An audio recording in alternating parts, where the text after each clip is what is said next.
Shalom, salam sejahtera saudaraku yang terkasih di dalam nama Tuhan Yesus. Selamat berjumpa kembali di channel Jalan yang Lurus.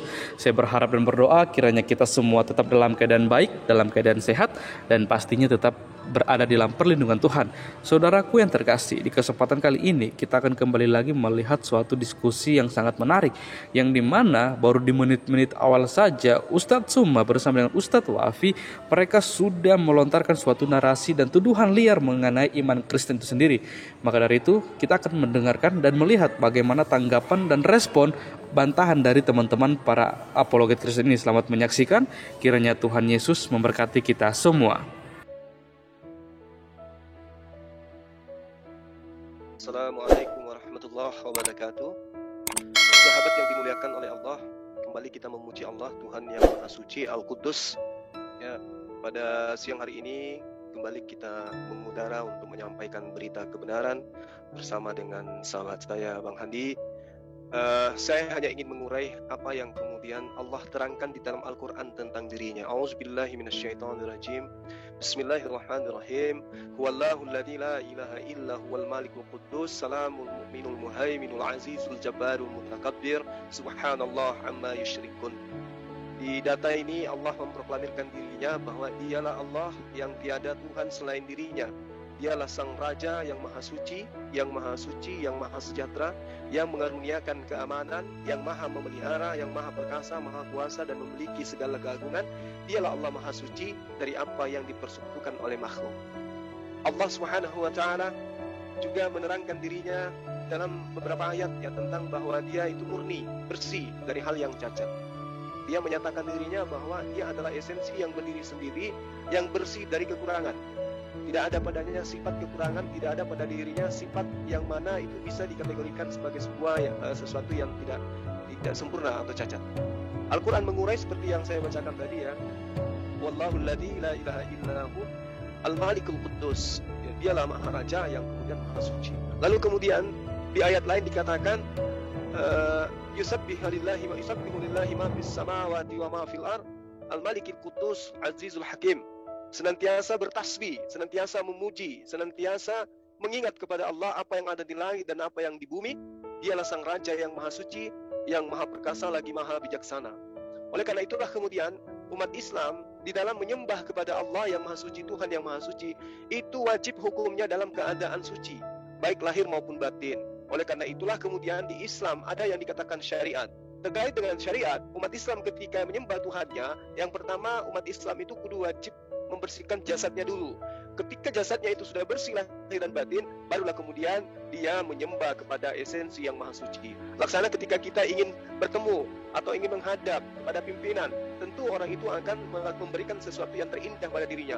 Dia mandi, memakai wangi-wangian, kemudian menata semua apa yang ada pada dirinya, cara bicaranya, cara berjalannya, cara duduknya, cara merespon daripada apa yang kemudian diutarakan oleh orang yang dihargainya. Itu sudah pasti, itu adalah hukum alam. Karena itulah kemudian ketika umat Islam ingin menyembah kepada esensi yang maha suci, dia harus suci, dia harus kudus, dia harus takhir, dia harus terhindar dari hal-hal yang bisa dikategorikan najis dan seterusnya. Oleh karena itulah umat Islam ada tempat suci ketika ingin beribadah. Tanpa masuk masjid harus melepaskan alas kaki, karena memang dasarnya tempat suci dan yang akan ditemui adalah esensi yang suci yang diterangkan oleh Al-Quran itu tadi. Allah sekali-kali tidak mempunyai anak, dan sekali-kali dia adalah Tuhan, tidak ada Tuhan berserta dengan dia. Kalau ada Tuhan bersertanya, maka masing-masing Tuhan itu akan membawa makhluk yang diciptakannya masing-masing, dan sebagian dari Tuhan itu akan mengalahkan sebagian yang lain. Maha suci Allah dari apa yang mereka sifatkan seperti yang demikian. Allah menerangkan itu di dalam Al-Quran, bukan hanya kemudian slogan biasa, tetapi beliau menerangkan dirinya subhanallah amma yasifun. Maha suci Allah dari sifat-sifat Tuhan yang dituhankan oleh makhluk di luar daripada ajaran agama Islam. Demikian Bang Andi, waktu saya serahkan kepada Abang, silakan. Ya, kalau kita sebagai umat muslim ya, yang kita sembah itu namanya juga maha suci, maha tinggi. Jadi tidak ada kenajisan pun, tidak ada satu titik noda najis pun yang kita sembah, yaitu Allah Subhanahu wa taala. Dan tidak pernah ada satu pun titik di Al-Quran itu kata mengolok-olok di sana. Itu sih intinya di dalam ajaran Islam itu benar-benar yang kami junjung tinggi, yang kami sembah, yang memberi petunjuk kepada kehidupan manusia, Allah Subhanahu wa taala Ta'ala melalui Al-Quran. Karena Al-Quran itu pedoman petunjuk bagi orang yang bertakwa. Jadi tidak ada ayat suci Al-Quran itu yang aneh-aneh di dalamnya, sebagaimana kitab sebelah itu. Banyak sekali yang aneh-aneh, nanti akan saya ungkap satu persatu sesuai dengan topik pada siang hari ini. Sembahan siapakah atau Tuhan siapakah yang diolok-olok oleh manusia? Tertulis, harus ada yang tertulis. Kalau nggak tertulis ya boleh saja orang berbicara, tapi berdasarkan kitab yang kita percaya. Jadi teman-teman Kristen juga nanti mohon kalau berbicara pakai data, ya pakai data. Kira-kira begitu dari kami berdua. Baju malah waktu dipakai aja waktu saya memberi waktu ke Baju malah, silakan.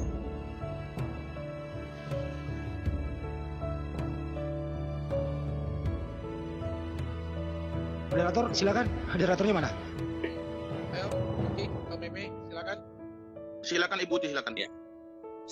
Silakan Buti dulu dengan baru Meme. Demikian pandangan dari Bung Handit dan Bung Gurunda. Selanjutnya Meme atau Bu Wati baku gantian selama 6 menit, bisa dibagi waktu terserah 42 33 terserah. Silakan.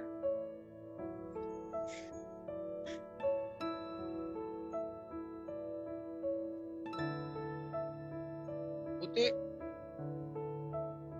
Ya, salam kebenaran, nyatakan kebenaran baik atau tidak baik waktunya. Pak Juma tadi mengatakan bahwa kebersihan lahiriah daging itu termasuk pada kesucian untuk mendapatkan kehidupan yang kekal, karena itu termasuk daripada termasuk daripada urusan-urusan keagamaan ya, suci, higienis, bersih, cingklong ya, kinclong gitu kan.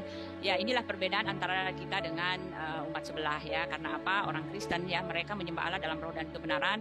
Yang suci itu adalah hatinya, yang suci bersih itu adalah rohnya, yang suci itu adalah hati nuraninya, adalah nuraninya. Karena yang akan kembali kepada Bapa, karena jelas di dalam Mazmur 49, yang akan kembali kepada Bapa adalah rohnya ya. Jadi ketika roh itu tidak suci bersih, hatinya tidak kudus, hatinya tidak bersih, yaitu dia akan dilempar ke dalam neraka. Dan terlebih dari itu, yang kembali kepada Bapa, hatinya, jika hatinya itu atau rohnya itu telah termaterai dan namanya telah tertulis di dalam kitab kehidupan, maka roh yang akan kembali kepada Bapa itu akan mendapatkan hidup yang kekal, dan mereka akan memperoleh itu ya, mendapatkan tubuh kemuliaan ya. Lain bedanya dengan Pak Juma ya. Pak Juma saya bingung ya, urusan bersih-bersih, sanitasi. Saya sering masuk ya hotel-hotel indah-indah gitu ya, keren-keren, bersih, kinclong-kinclong gitu. Apakah ini masuk dalam hal kesucian ya? Saya bingung ya. Apa hubungannya dengan bersih-bersih, higienis, sanitasi itu dalam hal kesucian? Suci itu bicara tentang hati, higienis itu bicara tentang lahiriah daging ya. Di dalam Efesus 2 ayat 11, karena itu ingatlah bahwa dahulu kamu sebagai orang-orang bukan Yahudi menurut daging yang disebut orang-orang yang tak bersunat oleh mereka yang menamakan dirinya sunat, yaitu sunat lahiriah yang dikerjakan oleh tangan manusia ya, termasuk sunat, termasuk pakai baju jilbab, termasuk katanya cuci kaki, cuci tangan, termasuk tidak boleh kentut, termasuk segala itu adalah soal-soal lahiriah. Dan Alkitab mengatakan hal lahiriah tidak mendapatkan bagian dalam kerajaan sorga. Dari hal ini aja Bang Juma bingung gitu ya. Tapi itulah agama mereka, kita nggak ngerti ya. Silakan Pak Meme. Iya, ini sebenarnya topiknya sangat bagus ya. Jadi di sini kita akan paparkan berkaitan dengan klaim-klaim dari saudara-saudara Muslim ini, yaitu Bang Juma dan juga Handi Slebes ya. Jadi topiknya itu Tuhan siapakah yang dihina dan diolok-olok. Memang secara literal terkonfirmasi di dalam kitab suci orang Kristen bahwasan ya, Yesus itu dianggap sebagai Tuhan dan diolok-olok. Tetapi diolok-olok ini apakah atas keinginan manusia ataukah konsep Allah? Nah, ini harus kita pertanyakan dan kita jelaskan. Apakah ketika Yesus diolok-olok, dianiaya, apakah ini konsep manusia ataukah ini konsep Allah itu sendiri? Tetapi jika ini adalah konsep Allah, maka manusia tidak akan berani untuk menentang konsep Allah. Saya katakan tidak akan berani. Nah, berkaitan mungkin dengan Yesus yang diolok-olok ya, ini saya katakan bahwasan topik ini pasti akan lari ke sana, saya tahu. Tetapi saya sudah menafsirkan bahwasan Bang Juma mempunyai urusan ke dalam ayat ini, saya tahu. Tetapi saya sudah mempersiapkan semua tadi. Jadi begini, di dalam kekristenan itu Tuhan kami mempunyai konsep dalam arti rancangan karya keselamatan kepada seluruh umat manusia. Jadi Tuhan kami sebelum menciptakan manusia, Adam ataupun Hawa manusia pertama, Tuhan kami itu sudah mempunyai konsep rancangan untuk keselamatan anak cucu Adam. Kenapa Tuhan harus menciptakan atau mempunyai konsep keselamatan untuk anak cucu Adam? Karena manusia diciptakan Tuhan mempunyai kehendak sendiri. Ketika manusia diciptakan mempunyai kehendak sendiri, artinya berpotensi untuk melawan Tuhan. Maka sebelum Tuhan menciptakan manusia, maka Tuhan sudah mempunyai konsep keselamatan kepada anak cucu Adam nanti. Dan terbukti, nanti saya akan paparkan karya keselamatan yang sangat sempurna yang dilakukan oleh Tuhan orang Kristen. Tetapi saya katakan, Tuhan-Tuhan lain tidak punya konsep dalam arti melakukan karya keselamatan kepada umat-umatnya. Tidak. Tetapi hanya Tuhan yang orang Kristen rela menjadi manusia dihina tetapi dalam konsepnya. Apakah kita sebagai manusia berani untuk menentang konsep Tuhan? Tidak, satu pun tidak akan berani menentang konsep Tuhan. Maka dijelaskan di dalam kitab Yesaya, dinubuatkan bahwasan akan datang Yesus Kristus dan dia akan dianiaya. Itu terkonfirmasi di dalam kitab Yesaya 52:12. Nah, ini berkaitan dengan nubuatan bahwasan anak manusia akan dianiaya atau diolok. Nah, Tuhan kami ini kenapa harus diolok? Iya, karena dia itu harus menjadi manusia untuk menyelamatkan umat manusia dalam konsep karya keselamatan kepada seluruh alam semesta. Jadi berbeda. Tuhan kami dengan Tuhan-Tuhan yang lain berbeda, Pak. Tuhan kami adalah Allah Abraham, Allah Ishak, Allah Yakub, Allah Israel. Jadi kami tidak pernah menyembah kepada Tuhan-Tuhan yang lain yang tidak punya konsep dalam konteks rancangan keselamatan kepada umat manusia. Tidak, tetapi Tuhan kami mempunyai konsep rancangan keselamatan kepada seluruh umat manusia. Supaya apa? Supaya manusia itu diselamatkan untuk masuk ke dalam kerajaan Allah. Ya, saya mau tambahkan dikit ya. Alkitab mengatakan ya, tetapi ya kami memberitakan Kristus yang disalibkan untuk orang-orang Yahudi suatu batu sandungan dan untuk orang-orang bukan Yahudi suatu kebodohan ya. Lalu dikatakan ya, memang pemberitaan tentang salib ya, dikatakan itu ya 1 Korintus 1. Memang sebab pemberitaan tentang salib memang adalah kebodohan bagi mereka yang akan binasa. Tetapi bagi kita yang diselamatkan, pemberitaan itu adalah kekuatan Allah ya. Maulah itu memang adalah orang yang ditentukan untuk masuk neraka itu dia. Buat kami itu adalah kemuliaan, keagungan, ketinggian dan karya besar agung Allah yang luar biasa indahnya gitu kan. Ya enggak Pak Meme Bos? Benar-benar. Ya. Ya, terima kasih. Jadi karya keselamatan dengan matinya Yesus di tiang jemuran adalah suatu Pak, jangan yang begitu maha Pak, dahsyat. bukan tiang jemuran Pak. Salah sebut. Tiang salib. Begitu, Pak. Salah sebut. Silakan, Salah Bunda. sebut sengaja. Diralat, nggak sengaja. Tiang salib, Pak. Lanjut. Tiang salib. Baju Pak dipakai aja, baju Pak, sepuasnya. Ya, jadi gini, kenapa Tuhan yang Maha Suci itu kudu wajib disembah dalam kondisi suci? Karena itu yang diajarkan oleh para nabi. Ya, masuk ke dalam bait suci ya harus suci, harus sunat dulu, nggak boleh asal-asal. Bahkan ketika Nabi Musa ingin menghadap, itu disuruh melepaskan. Ingin masuk ke dalam rumah ibadah, namanya juga ibadah, tempat bersujud kepada pencipta. Itu harus bersih dari najis. Imamat 10 nomor 10 itu sangat jelas dikatakan seperti itu loh. Tidak bisa kemudian orang menghadap kepada sesuatu yang esensi bersih dengan dalam keadaan jasadnya kotor. Makanya dikatakan di dalam pengajaran Bani Israel ketika mereka itu ingin menyembah kepada Tuhan. Hattame uben hattaha. Mereka harus bersih dari sesuatu yang kotor. Mereka harus bersih. Mereka tidak boleh kena najis. Kewajibanmu ialah menjadi pengantara bagi bangsa itu. Mengajarkan kepada mereka perbedaan antara yang suci dan yang tidak suci, antara yang najis dan tidak najis. Makanya kalau Anda membaca lebih jauh apa yang diterangkan di dalam kitabnya Bani Israel, orang haid itu dianggap apa mereka? Dianggap najis. Orang ini nggak boleh masuk ke dalam rumah ibadah. Berarti terkait dengan ibadah kepada yang maha suci, kudu harus suci. Nah, yang suci ini mustahil diolok-olok. Yang suci ini mustahil terhina. Yang suci ini mustahil nista. Yang suci ini mustahil kemudian terkutuk. Nah, sementara Tuhan Anda mengatakan yang mengutuk adalah manusia. Siapa bilang? Ya. Yang ada di dalam kitab Anda itu dia harus terkutuk emang. Kalau yang dikatakan orang yang menghina, ya betul. Di dalam 1 Korintus 11 nomor 14 memang itu adalah penghinaan. Bukankah alam sendiri menyatakan kepadamu bahwa adalah kehinaan bagi laki-laki jika ia berambut gondrong? Nah, itu penghinaan itu. Itu betul. Ini manusia ini yang nyata menghina Tuhannya. Tapi kalau yang dikatakan ya gimana? Sabar ya. Saya di loket pintu masuk. Oh iya. Oke. Jadi ketika Anda mengatakan orang yang menghina, betul, itu lengkap di kitab Anda. Manusia menghina orang si gondrong itu ada. Tapi kalau konsepnya Tuhan Anda itu memang hina, bahkan bukan hina lagi, dia terkutuk. Itu loh. Kristus telah menebus kita dari kutuk hukum Torah. Coba. Hal-hal yang menjadikan manusia itu tahir, menjadikan manusia itu kudus dianggap kutuk. Ini pertanyaan yang sudah sering kali saya katakan kepada teman-teman Kristen. Tunjukkan data di dalam ajaran Yesus bahwa hukum Torah itu adalah kutuk. Gak pernah bisa ditunjukkan. Tapi kalau giliran ajaran Paulus, dalil demi dalil, Torah itu adalah kutukan. Kristus telah menebus kita dari kutuk hukum Torah. Sejak kapan Taurat itu kutukan? Dengan jalan menjadi kutuk. Siapa yang menjadi kutuk? Yesus. Siapa yang mengutuk? Dalil, konsep. Kenapa dia harus menjadi kutuk? Karena dia harus menebus kutuk.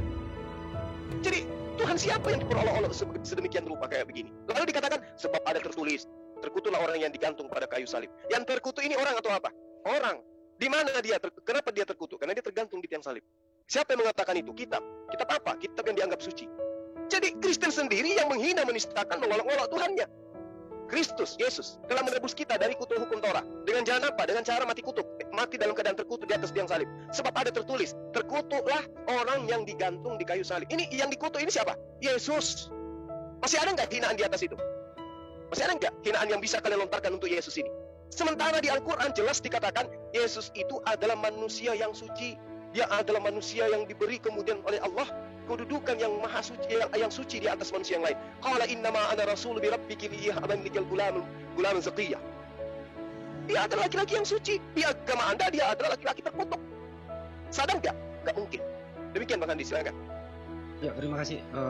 Begini ya, kita berhidup di zaman sekarang ini, mengolok-olok itu, menista agama itu masuk pidana loh.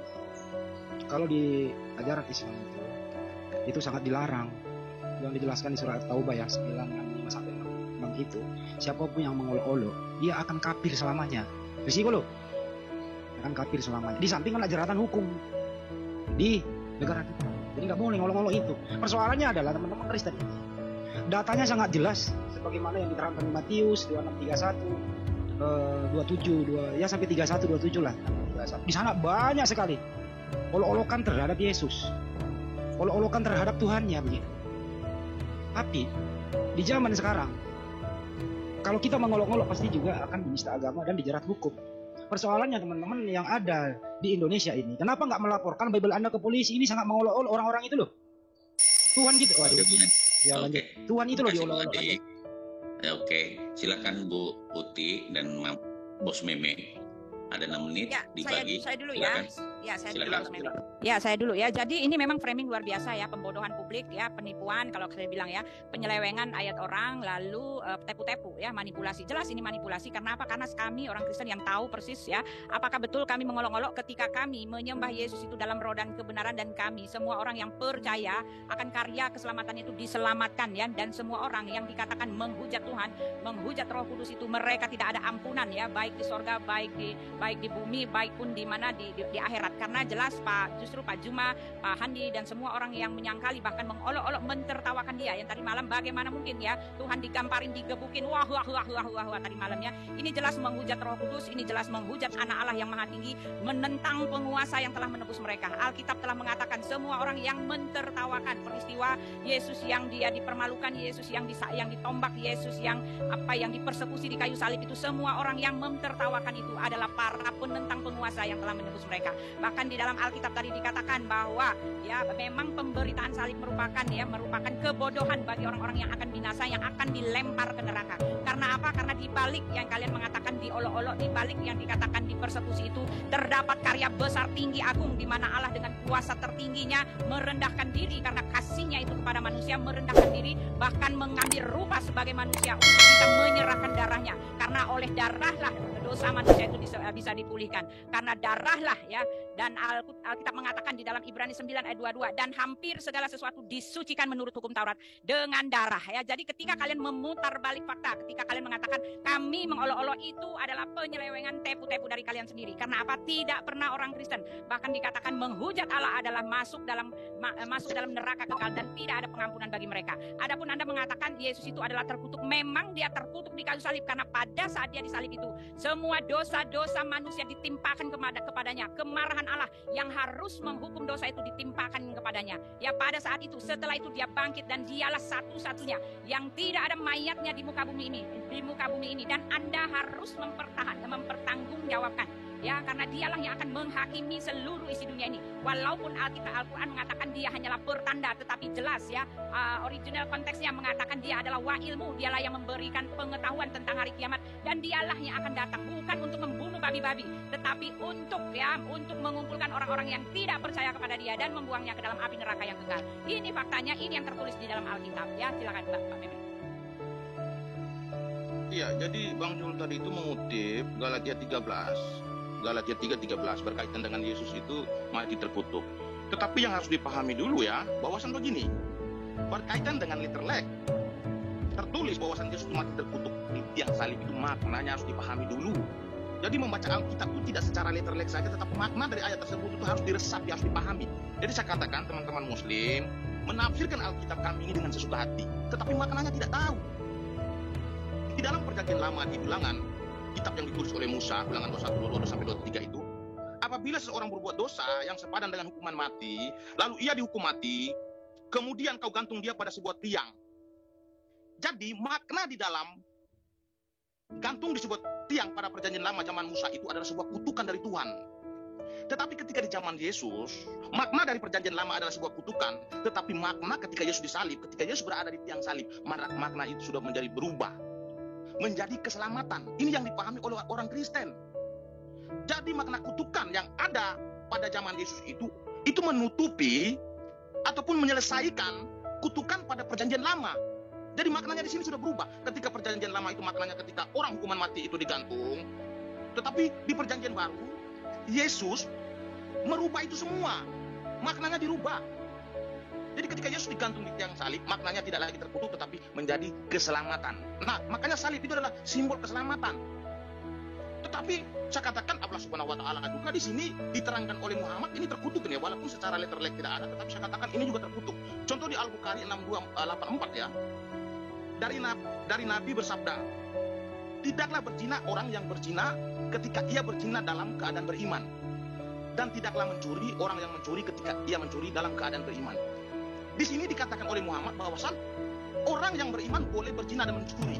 Ini salah satu bentuk penghinaan terhadap Tuhan. Ajaran Tuhan tidak ada mengajarkan orang untuk berzina dan mencuri, tidak ada, Pak. Maka saya katakan ayat ini salah satu bentuk penghinaan terhadap Tuhan. Tidak ada Tuhan mengajarkan seperti itu.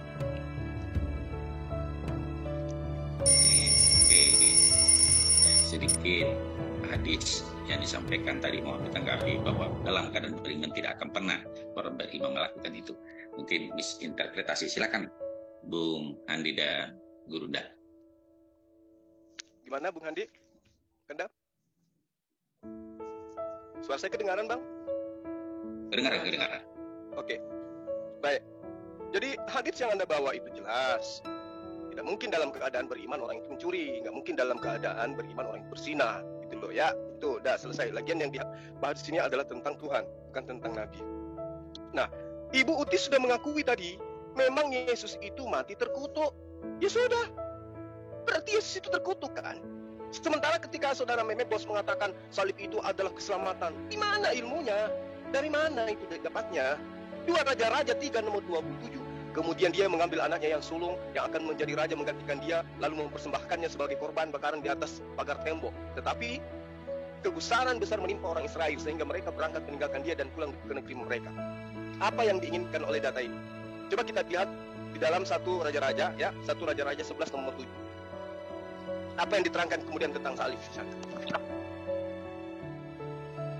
Pada waktu itu Salomo mendirikan bukit pengorbanan bagi Kamos, dewa menjijikkan sembahan orang Moab di gunung di sebelah timur Yerusalem, dan bagi Moloch, dewa kejijikan sembahan Bani Amon. Apa maksudnya? Orang yang mempersembahkan manusia itu adalah orang yang mempersembahkan korban kepada dewa kejijikan sembahan orang Moab. Itu data. Jadi kalau ada orang yang mengatakan mempersembahkan darah, iya nggak apa-apa, darah itu tapi darah hewan, bukan kemudian darah manusia. Oke? Nah, sementara di ajaran kalian, darah manusia yang menjadi korban. Dan korban ini adalah orang yang terhina, orang yang dikutuk, orang terkutuk. Padahal kalau Anda melihat di dalam apa yang diajarkan oleh Musa, Ulangan 27 yang Anda maksud tadi ya, Ulangan 27 nomor 26.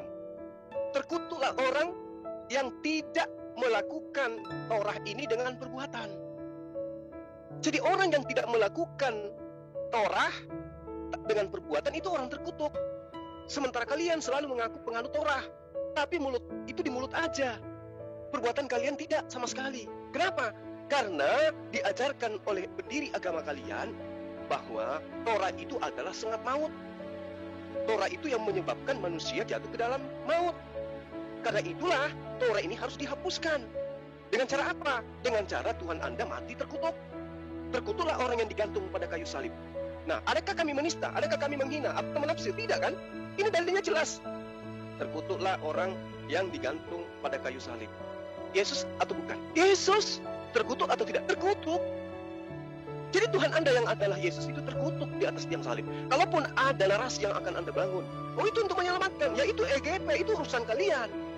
Yang kita bahas di sini adalah Tuhan Anda terhina, Tuhan Anda diolok-olok oleh pendiri agama kalian, dan kalian imani, kalian aminkan. Bahkan sekiranya mungkin orang-orang Kristen ada pada saat Yesus disalibkan, kalianlah orang pertama yang bertepuk tangan. Kalianlah orang pertama yang bersorak-sorai gembira ketika anak seorang ibu yang dibesarkan dengan susah payah seorang diri, ya, siang malam dia mengasuh anaknya, kemudian dibunuh. Kalian dengan teganya bertepuk tangan, gembira ria oleh karena dosa kalian ditebus. Di mana nurani sebagai manusia? Itu yang perlu Anda pahami, ya. Ketika saya katakan Tuhan Anda terkutuk, itu dalilnya ada. Terkutuk orang yang digantung pada kayu salib. Kalau nanti Anda mengatakan itu karena karya keselamatan, EGP, itu bukan urusan saya. Yang saya tahu, Tuhan Anda terkutuk. Selesai. Silakan Bang Andi. Oke, terima kasih Bang Joma. Kalau di zaman sekarang ini gitu, berlaku, ada yang membaca atau ada yang melakukan hal-hal yang terjadi di dalam Bible, seperti pembunuhan Yesus secara berencana, disalib, disiksa, diludahi, ditombak, dilucuti pakaiannya, Tuhan terkutuk begitu. Ini pasal berlapis loh, pasal berlapis. Kalau ini terjadi di zaman sekarang, kenapa di zaman dulu? Karena belum ada KUHP waktu itu. Dan memang tujuannya nggak perlu dihukum orang yang berjasa atas olok-olok Tuhannya ini. Kenapa? Karena kalau nggak ada hasil olok-olok, kalau nggak ada hasil pembunuhan, kalau nggak ada hasil kekejian, tidak ada Kristen di Republik ini atau di seluruh dunia. Jadi berdasarkan olok-olok, berdasarkan kejahatan, berdasarkan pembunuhan berencana, pencemaran nama baik, akhirnya ada Kristen yang ada di dunia ini gitu loh. Jadi mohon maaf, bukan kami yang mengolok-olok, bukan kami yang menista, bukan kami yang membuat Yesus terkutuk, tapi tertulis dengan jelas di dalam Bible Anda. Jadi jangan sakit hati, jangan marahi kami, silahkan saja konsolidasi ke dalam. Kenapa hal ini Anda percaya, kemudian jadikan landasan untuk menjadikan manusia ini sebagai Tuhan. Oke, Bu Andi, cukup. Jadi ya silakan dengan Bupati gimana latar belakang dan hikmah di balik peristiwa penyaliban itu, sehingga jelas mungkin para pendengar juga bisa mendengarkan. Silakan.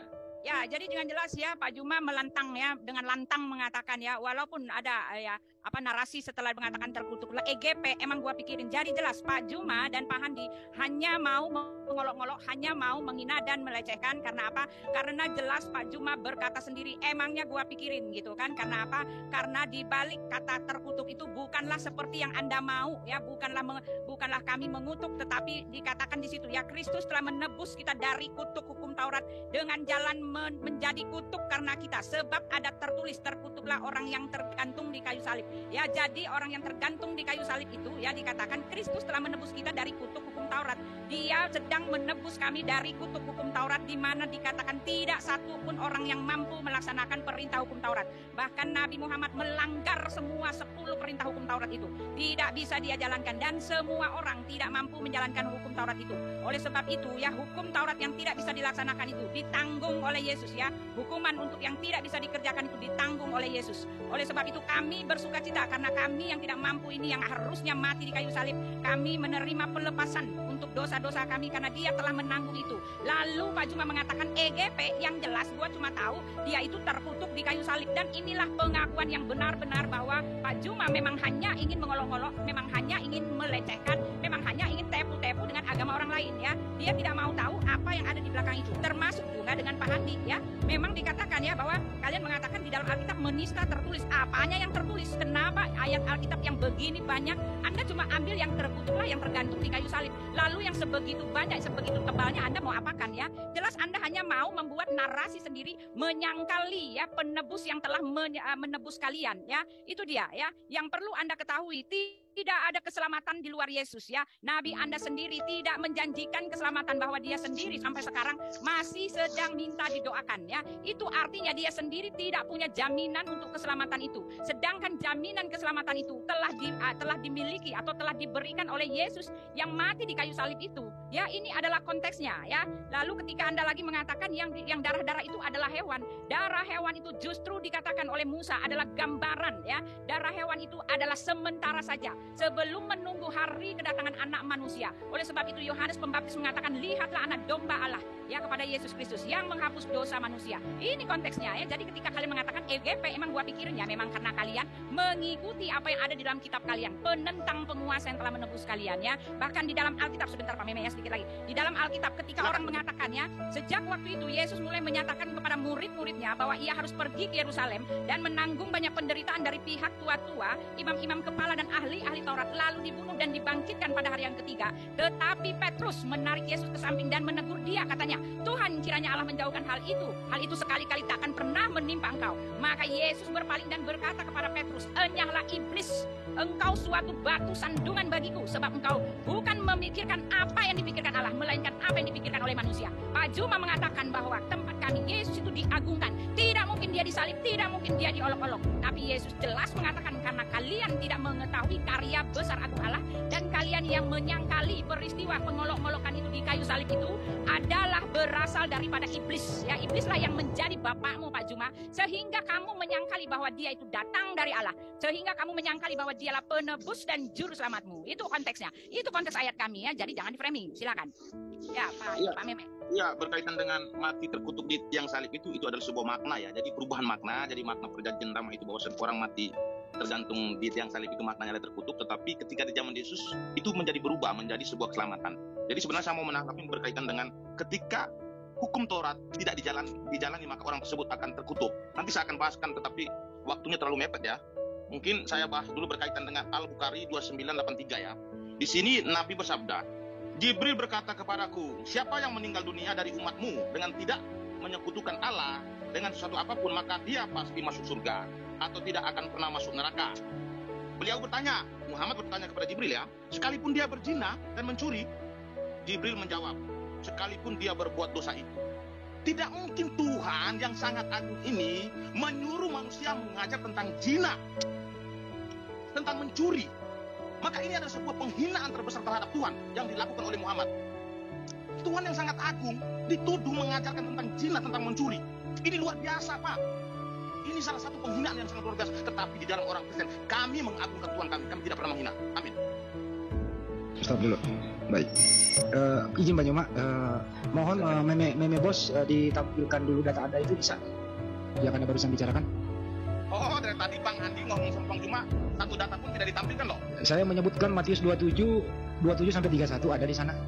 Ada datanya. Saya Al-Bukhari 2983. Ya, bisa ditampilkan Bang. Oh, silakan ditampilkan. Abang tampilkan dulu punya abang, bisa tampilkan. Kalau Baik. memang tuntutan abang seperti itu. Oke, saya tampilkan Matius 27 ya. Izin dah. Ini nggak usah dijalankan. Ini nih Bang. Nah, ini ya. Dibaca ini ya. Nih, siapa yang mengolok-olok Bang? Menanggalkan pakaiannya, jubahnya, seterusnya diludahi, diolok-olok nih Bang nih. Nih. Data ada ya Bang? Nih. Nah, kelihatan Matius 27. 27 sampai 31 Bang. Perikopnya Yesus diolok-olok Bang. Nih. Oke, ada datanya ya. Galatia 3:13 Yesus terkutuk di tiang salib. Bil, ada semua datanya. Di belakang Banyuma ada. Nah, coba Meme ditampilkan tadi. Ya, itu admin tampilkan aja Al-Bukhari 2983. Ya nggak bisa Anda dong, Anda yang tampil. Saya nggak bisa share screen Bang Andi. Gimana Banyuma kalau begini? Saya serahkan ke Banyuma. Iya. Jadi hadis yang dibawa itu ketika dikatakan Rasulullah Muhammad SAW sabda, Jibril berkata kepadaku, siapa yang meninggal dunia Timer lanjut Banyuma. dengan tidak menyekutukan Allah dengan suatu apapun, maka dia pasti masuk surga atau tidak akan pernah masuk surga. Beliau bertanya, sekalipun mereka itu berzina atau mencuri? Jibril alaihissalam menjawab, ya, sekalipun mereka berbuat demikian itu. Jadi tidak sesimpel itu memahami hadis ini. Ya, maksud daripada hadis ini adalah ketika orang itu berzina, lalu kemudian orang itu mencuri, lalu kemudian dia bertaubat, berarti dia mentauhidkan Allah. Kalau minta maaf, yang maha pemaaf mengampuni kayak mana? Dia dimaafkan. Nah, orang yang berzina lalu minta maaf itu adalah orang beriman.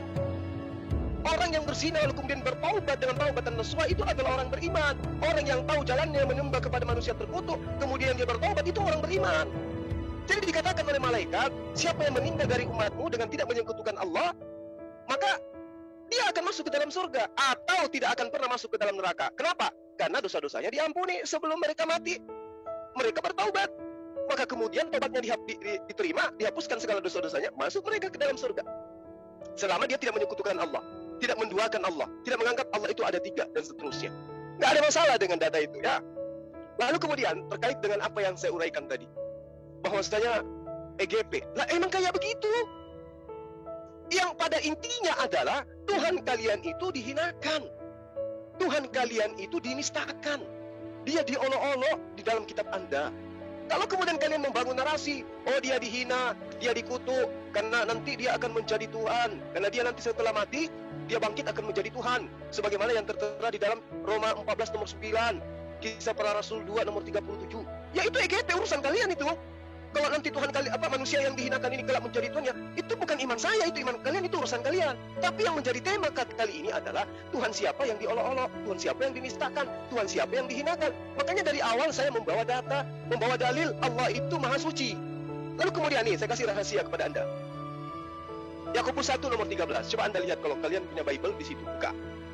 Apabila seorang dicobai, janganlah ia berkata, pencobaan ini datang dari Allah.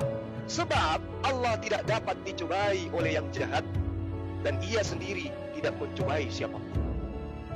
Ayo, ngerti enggak data ini? Berarti manusia yang dicobai itu bukan Allah, bukan Tuhan. Karena Tuhan itu tidak dapat dicobai. Ini dalil, ini oleh-oleh buat kalian berdua. Yakobus 1 nomor 13, Tuhan pencipta langit dan bumi itu tidak dapat dicobai. Berarti yang dicobai siapa? Manusia. Yesus dicobai enggak? Dicobai. Dia manusia? Manusia. Wajar enggak kalau dia diolok-olok? Wajar.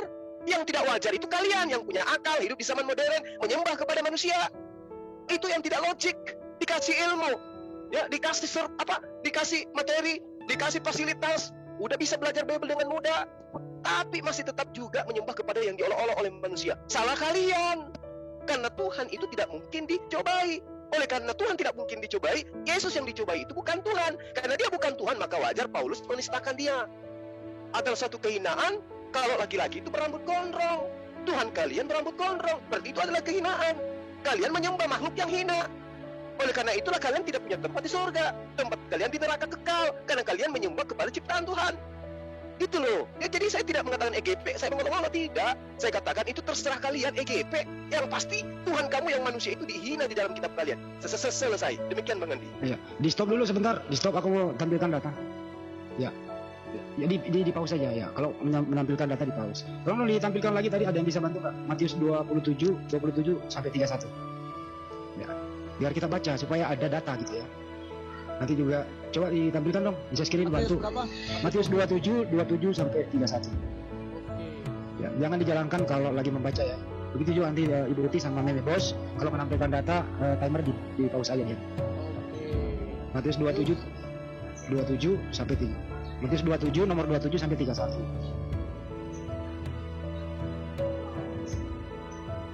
Perikopnya dulu di atas. Perikop. Nanti kita akan sampai mencomot-comot.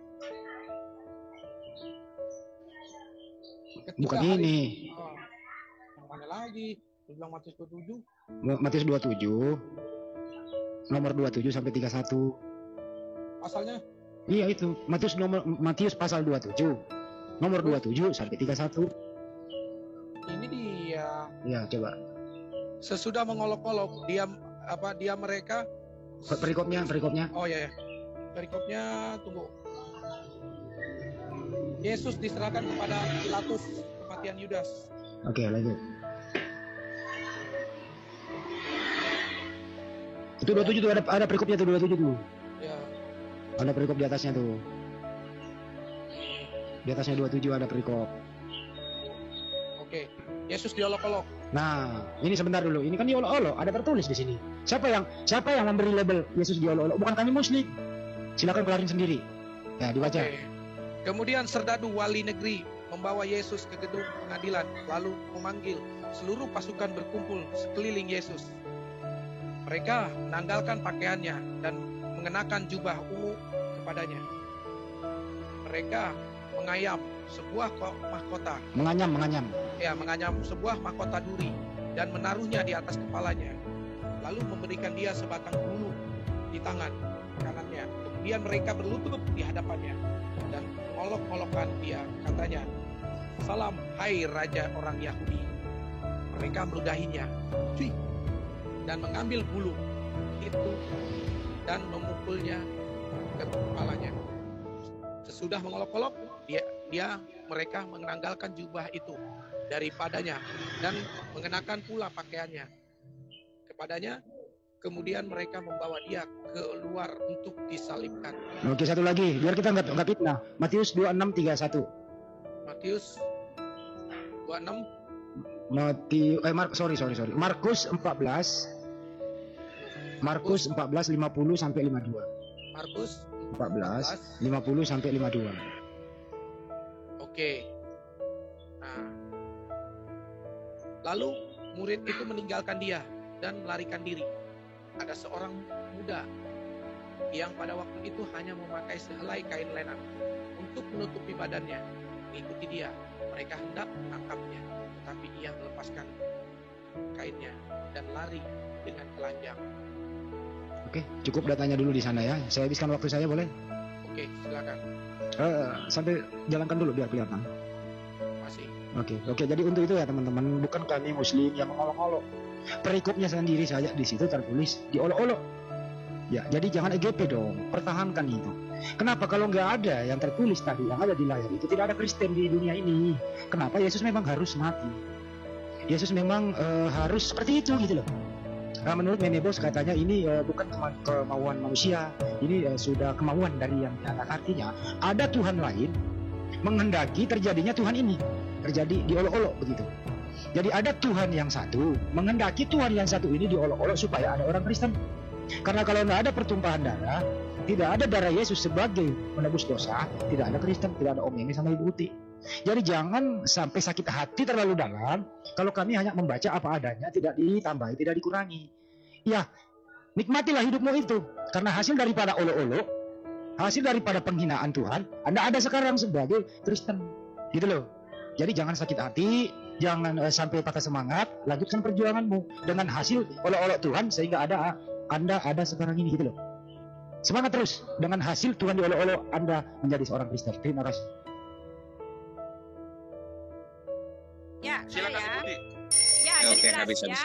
Jadi jelas Pak Juma tidak membantah pernyataan dari Yesus yang mengatakan barang siapa yang mengolok-olok atau yang tidak tega atau yang menyangkali peristiwa penyaliban, ya, bahkan mengatakan di tempat kami ya Isa itu dia begitu diagungkan, mana mungkin dia disalib. Yang disalib itu kan yang diserupakan. Jelas Yesus sudah menyangkalinya bahwa betul Pak Juma dan Handi berasal daripada iblis karena kalian memikirkan apa yang dipikirkan oleh manusia. Kalian hanya mengambil peristiwa pengolok-olokan Yesus dan kalian jelas menyangkali bahwa yang ada di balik itu, makna dari itu semua kalian tidak mau terima. Kalian hanya bernarasi diolok-olok karena itulah yang kalian mau, karena itulah yang kalian hendaki, hanya untuk mengolok-olok. Dan Yesus dan Alkitab kami telah mengatakan memang pemberitaan tentang salib merupakan kebodohan bagi orang-orang yang akan binasa.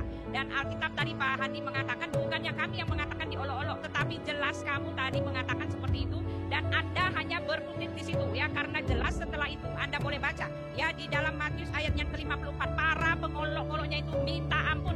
Para pengolok-oloknya itu mengatakan benar dia ini adalah anak Allah, dan para pengolok-olok itu memukul-mukul dada menyesali perbuatan mereka. Dan ketika mereka menyesali perbuatan mereka itu artinya bahwa Yesus benar. Semua orang yang mengolok-olok dan menganggap enteng karya tebusan Allah itu, mereka harus dilempar ke neraka ya. Dan karya tebusan ini justru yang kalian mengatakan mengolok-olok itu, mereka memukul-mukul dada menangis-nangis mohon ampun. Anda harus baca itu satu konteks ya, dan artinya adalah ya memang Anda ingin mengolok-olok saja, karena konteks di situ para pengolok-oloknya sendiri minta ampun. Para pengolok-olok itu memukul dada. Pemukulan dada, mandi di abu, guling-guling di abu itu pertanda bahwa mereka pada zaman itu ya, kulturnya orang Yahudi itu ketika mereka sudah melakukan itu artinya ada penyesalan yang luar biasa dan pemohon yang meminta pertolongan pengampunan dari Tuhan ya. Ketika orang itu menangis di abu, memukul-mukul dadanya, merobek pakaiannya, itu artinya penyesalan yang luar biasa. Dan ini terjadi kepada para pengolok-olok itu. Dan Anda ketika Anda tidak melakukan apa yang dilakukan oleh para pengolok-olok itu, tempat Anda adalah kebinasaan kekal, dan ini sudah merupakan kewajiban buat Pak Juma dan Pak Handi ya. Lalu apalagi dikatakan ya, kamu mengatakan bukan kami ya, memang di Alkitab mengatakan dia diolok-olok, tetapi itu ada narasinya, ada konteksnya, ada penjabarannya ya. Yang mengolok-olok itu orang berdosa. Ketika Anda ya tetap bertahan kepada mengolok-olok, ya jelas dikatakan kalian itulah penentang dan kalian itulah orang berdosa itu. Ya, dan anehnya dan sayangnya dan malangnya kalian tidak merasa berdosa untuk hal itu. Ya memang karena memang kalian akan binasa. Ya silakan Meme. Iya, mungkin berkaitan dengan Alkitab, Ibu Wati Mena sudah memaparkan secara sempurna. Jadi sanggahan-sanggahan beliau ini saya katakan bagus. Tetapi yang mau saya tanggapi dulu berkaitan dengan penghinaan ataupun olo-olo. Jadi Bang Handi ini tidak memahami definisi olo-olo ini. Dia tidak tahu. Olo-olo itu ataupun menghina itu bisa dilakukan dua bentuk. Harus dipahami dulu. Penghinaan itu bisa dilakukan secara lisan juga, itu disebut penghinaan. Penghinaan atau olok-olok dilakukan secara fisik juga, itu disebut olok-olok. Jadi di sini Bang Jul ini, Bang Handi bukan. Sorry Bang Jul, jangan marah ya. Jadi Bang Handi ini tidak memahami makna arti kata olok-olok atau penghinaan. Jadi penghinaan itu bisa dimaknai melakukan secara fisik dan juga secara lisan. Jadi yang dipahami Bang Handi di sini, penghinaan atau olok-olok ini hanya dilakukan secara fisik. Maka saya katakan ini sempit. Contoh saya, sebagai seorang wakil presiden, saya mengatakan kepada masyarakat Indonesia, tetapi apa yang saya katakan ini tidak sesuai dengan apa yang dikatakan oleh presiden. Tetapi saya berkata sesuai dengan atas kehendak saya sendiri. Ini juga salah satu bentuk penghinaan terhadap presiden itu sendiri. Jadi makna penghinaan atau olok-olok ini luas Pak, jangan dipahami secara fisik. Contoh di Tirmidzi 1375.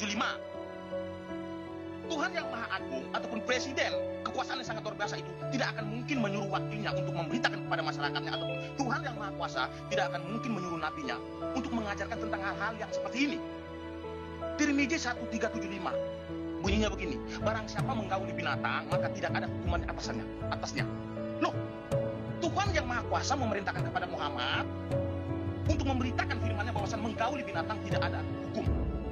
Tidak mungkin Tuhan yang Maha Kuasa, yang Maha Agung memerintahkan hal seperti ini. Tidak mungkin Pak. Tidak mungkin seorang presiden memerintahkan wakilnya untuk memberitakan seperti ini. Tidak mungkin Pak. Ini adalah salah satu bentuk penghinaan terhadap presiden ataupun Tuhan.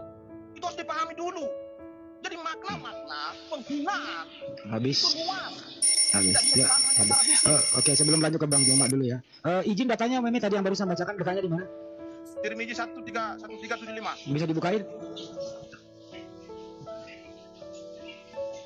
Bisa nggak bisa, lu sulit kalau pakai HP. Coba dibukain. Mana ada ajaran hadis kayak begitu? Parah. Nggak bisa dong kalau nggak pakai. Malu. Iya, sebentar dulu ini giliran kami. Sebelum ke Banyuma, mohon di-share screen datanya dong, supaya kita baca bareng-bareng. Kan begitu kalau diskusi. Silakan share Tirmidzi 1375. Bisa minta linknya? Tirmidzi 1375. Coba. Apa itu? Bagaimana ini Bang Joma? Ya, suruh minta datanya dulu Bang. Iya, data dulu. Gitu loh. Kita kasih edukasi nggak apa-apa. Edukasi nggak apa-apa. Ya, Pak Herdi Bang. Nggak apa-apa. Supaya kita buktikan ini loh, supaya ya bla kata Bang Joma edukasi. Karena kami nggak terpukul kalau mendengar begitu, karena nggak ada yang kayak gitu loh. Ini nggak ada yang salah artiin. Bisa Meme di mana itu? Nggak ada linknya Me? Sama dong dengan kita, Matius 27 seperti itu. Ini ada cepat gitu loh. Mestinya Meme disiapkan datanya dong. Gitu. Iya, sebenarnya ini sengaja tidak mau tampilkan data atau alasan bahwa tidak ada linknya? Bukan sengaja tidak menampilkan data. Siapa yang mendalilkan dia harus buktikan. Kan begitu. Kalau saya bisa share screen sudah saya katakan tadi, kalau saya bisa share screen sudah saya share screen. Tetapi ayat yang tadi bisa Bang. Iya, buka aja kan kalian bisa buka itu. Kan Sabar Ibu. Sabar. Congor. Sabar ya. Oke. Sedikit. Saya kira hadis tadi itu sudah dijawab oleh Gurunda. Sudah dijawab tadi Bu Handi oleh Gurunda. Artinya gini, memang tidak ada satu dosa saja tidak terampuni, yaitu syirik kepada Allah Subhanahu wa taala. Yang lain terampuni. Yang ini maksudnya? Yang ini Me? Tirmidzi 1375. Aduh, apa ini? Ya benar itu Bang. Itu benar kami itu. Oke, baik. Boleh Anda diam dulu berdua? Boleh ya? Ya. Karena ini membaca data. Langsung ke Bang Juma aja. Biar Bang Juma langsung jelaskan supaya cepat. Silakan. Ya, silakan. Iya. Jadi hadisnya mengatakan barang siapa menggauli binatang maka tidak ada hukuman atasnya. Telah diceritakan dengan hadis itu kepada kami Muhammad bin Bashar, telah menceritakan kepada kami Abdullah bin telah menceritakan kepada kami Abdurrahman Mahdi, telah menceritakan kepada kami Sufyan Ya, ini menjadi pedoman amal menurut para ulama, ini menjadi pendapat Ahmad dan Ishaq. Oke. Jadi hadits yang Anda bawa ini, ya, terkait dengan sanadnya, itu tidak satupun kemudian sanad yang muncul di sini mengarah kepada orang-orang yang kemudian bisa diakui bahwa hadits ini selaras dengan Ibnu Majah nomor 2564, kemudian Abu Daud nomor 446, lalu kemudian Tirmizi 1455. Di mana di situ dikatakan man wajadatmu, siapa yang kemudian yang kalian jumpai bersetubuh dengan binatang, maka bunuhlah dia dan bunuhlah hewan yang jadi korban persetubuhan itu. Itu satu.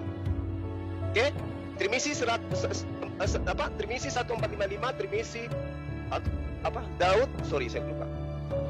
Hadis riwayat Abu Daud 4464, Ibnu Majah 2564 yang mengatakan bahwa siapa saja yang kalian jumpai bersetubuh dengan binatang, maka bunuhlah dia dan bunuh juga hewan yang dia gunakan, yang mereka maksudnya hewan yang dia setubuhi, gitu maksudnya, gitu ya. Nah, lalu kemudian kalau data ini kita buktikan di dalam pengajaran ajaran agama Islam, saya minta dong di mana itu, di masjid mana atau di kantor mana ada umat Islam kawin dengan binatang, ada nggak? Kalau sebaliknya ada nggak pernah melihat di gereja ada wanita kawin dengan kuda, ada wanita kawin dengan sapi, seorang laki-laki kawin dengan binatang, ada nggak di gereja? Pernah nggak Anda temukan? Ada wanita dikawinkan dengan anjing. Anjing, betul, Pak anjing. Timernya jalan ya, silakan. Ada wanita kawin dengan kuda, ada nggak? Atau mau ditunjukkan data-datanya? Nggak perlu, nanti dia merasakan malu. Kenapa kemudian di dalam agama Anda itu dibolehkan seperti itu? Karena di dalam Hosea 4 nomor 14, aku tidak akan menghukum anak-anak perempuan sekalipun mereka berzina, sekalipun mereka bercabul, sekalipun mereka itu melakukan persetubuhan, atau menantu-menantumu yang perempuan, sekalipun mereka bersundal. Bersundal di sini tidak dikategorikan manusia, bisa jadi dengan sapi, dengan apapun yang namanya sundal, ya bisa dengan anjing, bisa dengan kuda, gitu loh. Ya, paham dah ya? Semoga paham. Oke. Jadi ketika Anda membawa sebuah narasi hadits, lihat dulu apakah haditsnya itu berkesesuaian dengan narasumber yang lain. Gitu ya. Karena data yang kami gunakan adalah siapa saja yang kalian jumpai bersetubuh dengan binatang, maka bunuhlah dia dan bunuh juga hewan yang disetubuhinya. Itu data, itu sahih, itu jelas. Ya, saya katakan lagi datanya, Tirmizi 1455, Abu Daud 4494, Ibnu Majah 2594. Itu data yang harus Anda pahami. Sementara dalam kitab Anda jelas itu bukan hadits. Hadits ini, kalau Anda membawa hadits, itu perlu Anda pahami kepada kita, jelaskan secara asbabul wurudnya, sanadnya, dari mana Anda mendapatkan ilmu, Anda harus jelaskan itu kepada kita. Karena kita ini adalah orang-orang yang memahami Islam berdasarkan hadis sahihah.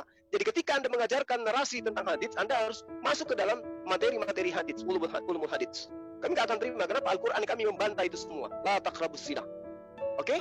Nah, kemudian ketika kita membahas tentang dalil di dalam kitab Anda, di mana di situ Tuhan Anda diolok-olok, kok larinya ke kita, seakan-akan kami yang harus guling-guling ke tanah? Apa ini? Sejak kapan kami menghina Tuhan Anda? Apa yang kami katakan kepada kalian? Kitab kami memuliakan, dia adalah manusia laki-laki suci. Kami mengimaninya sebagai nabi, sebagai rasul. Mana yang kami olok-olok? Ada gitu di kitab kami mengolok-olok Nabi Isa. Yesus ada nggak? Nggak ada. Nggak ada di kitab kami, apalagi iman kami. Kami menyebut Nabi Isa itu harus disertai dengan alaihi salam, keselamatan atasnya. Yang ada itu kitab kalian. Makanya Yesus mengatakan, waspadalah kepada ahli Taurat, waspadalah kepada orang Farisi. Kenapa harus waspada kepada mereka? Karena di antara mereka ini ada penyesat-penyesat yang mengajarkan sesuatu yang tidak bersesuaian dengan apa yang diajarkan oleh Yesus. Matius 23 nomor 15 itu dulu terangkan, agama mana yang dibentuk oleh ahli kitab?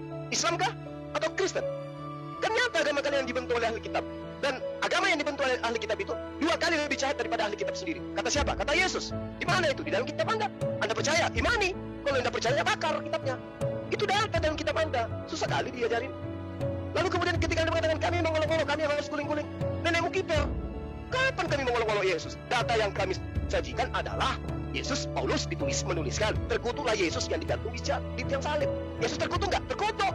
Kata siapa? Paulus. Kalian imani, kalian aminkan. Yang menghina Yesus siapa? Saya atau kalian? Kan kalian. Oh, jadinya kami yang harus guling-guling, Ibu Uti yang harus guling-guling. Karena ibu mengaminkan olok-olokan kitab Anda terhadap Yesus. Gila, sekolah di mana sih orang-orang ini? Terus kemudian ketika Anda mengatakan, Yesus menebus kalian, juru tebus kalian ingkari, kalian hinakan, nenekmu kiper. Hukum Torah itu hanya untuk Bani Israel. Kenapa saya yang ditebus dari hukum Torah? Kalian aja yang merasa. Ya, hukum Torah itu yang kalian kutukan itu kutukan bagi Bani Israel. Kalau memang itu kutukan, tapi kan nggak begitu. Justru hukum Taurat itu adalah perjanjian baru Allah kepada Bani Israel. Kenapa kalian katakan itu kutukan? Nenek moyang mana yang ngajarin? Hukum Taurat itu adalah wujud cinta Allah kepada Bani Israel sehingga Allah memberikan hukum Taurat. Hukum Taurat itu perjanjian baru. Baca Yeremia 31 nomor 33. Kapan cerdasnya sih? Ya, jadi hukum Taurat diberikan oleh Allah untuk dimasukkan ke dalam batin setiap Bani Israel, bukan kepada Bani Kulub, bukan kepada Bani pemakan anjing, bukan, tapi kepada Bani Israel. Ketika ada yang datang kalian katakan untuk menembus kalian, menembus hukum Taurat, maka yang ditebus adalah Bani Israel, bukan kalian. Enak aja. Emang kalian siapa? Hukum Taurat itu adalah hukum Tuhan. Kalau itu dikatakan kutuk, ada yang menebus, maka hukum Tuhan itu ditebus untuk mereka yang diberi, bukan kalian. Emang hukum Taurat untuk kalian? Kok jadi kami yang harus ditebus dengan hukum Taurat? Belajar di mana sih? Kenapa sih orang-orang ini? Jadi Yesus itu datang untuk menggenapi hukum Taurat kepada Bani Israel, bukan kepada kalian. Lalu kemudian yang menghina yang harus guling-guling itu putih. Ayo putih, guling-guling yuk. Oke.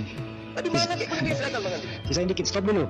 Tampilkan dulu Galatia 3:13. Siapa yang mengolok-olok Yesus? Galatia 3:13. Biar pakai data kita. Sebenarnya si orang udah paham ini. Nanti juga ditanggapi dong. Apakah umat muslim yang mengolok-olok Yesus atau Paulus? Gitu loh. Jangan diaminkan Kristen. Dan diaminkan Kristen. Jadi jangan menyalahkan kami, sedangkan Paulus yang berbuat. Itu gak bagus itu loh. Mestinya Anda yang guling-guling sama Paulus gitu loh. Galatia 3:13. Harus pakai data gitu loh. Biar tercerahkan semua ya. Masih ada waktu. Jadi kalau membaca data itu membuka waktu dihentikan dulu. Jadi sabar Buti, jangan terguncang ya. Jangan kelojotan. Jadi untuk keluar dari ini semua hanya dua cara. Galatia 3:13. Ini. Iya. Coba dibacain.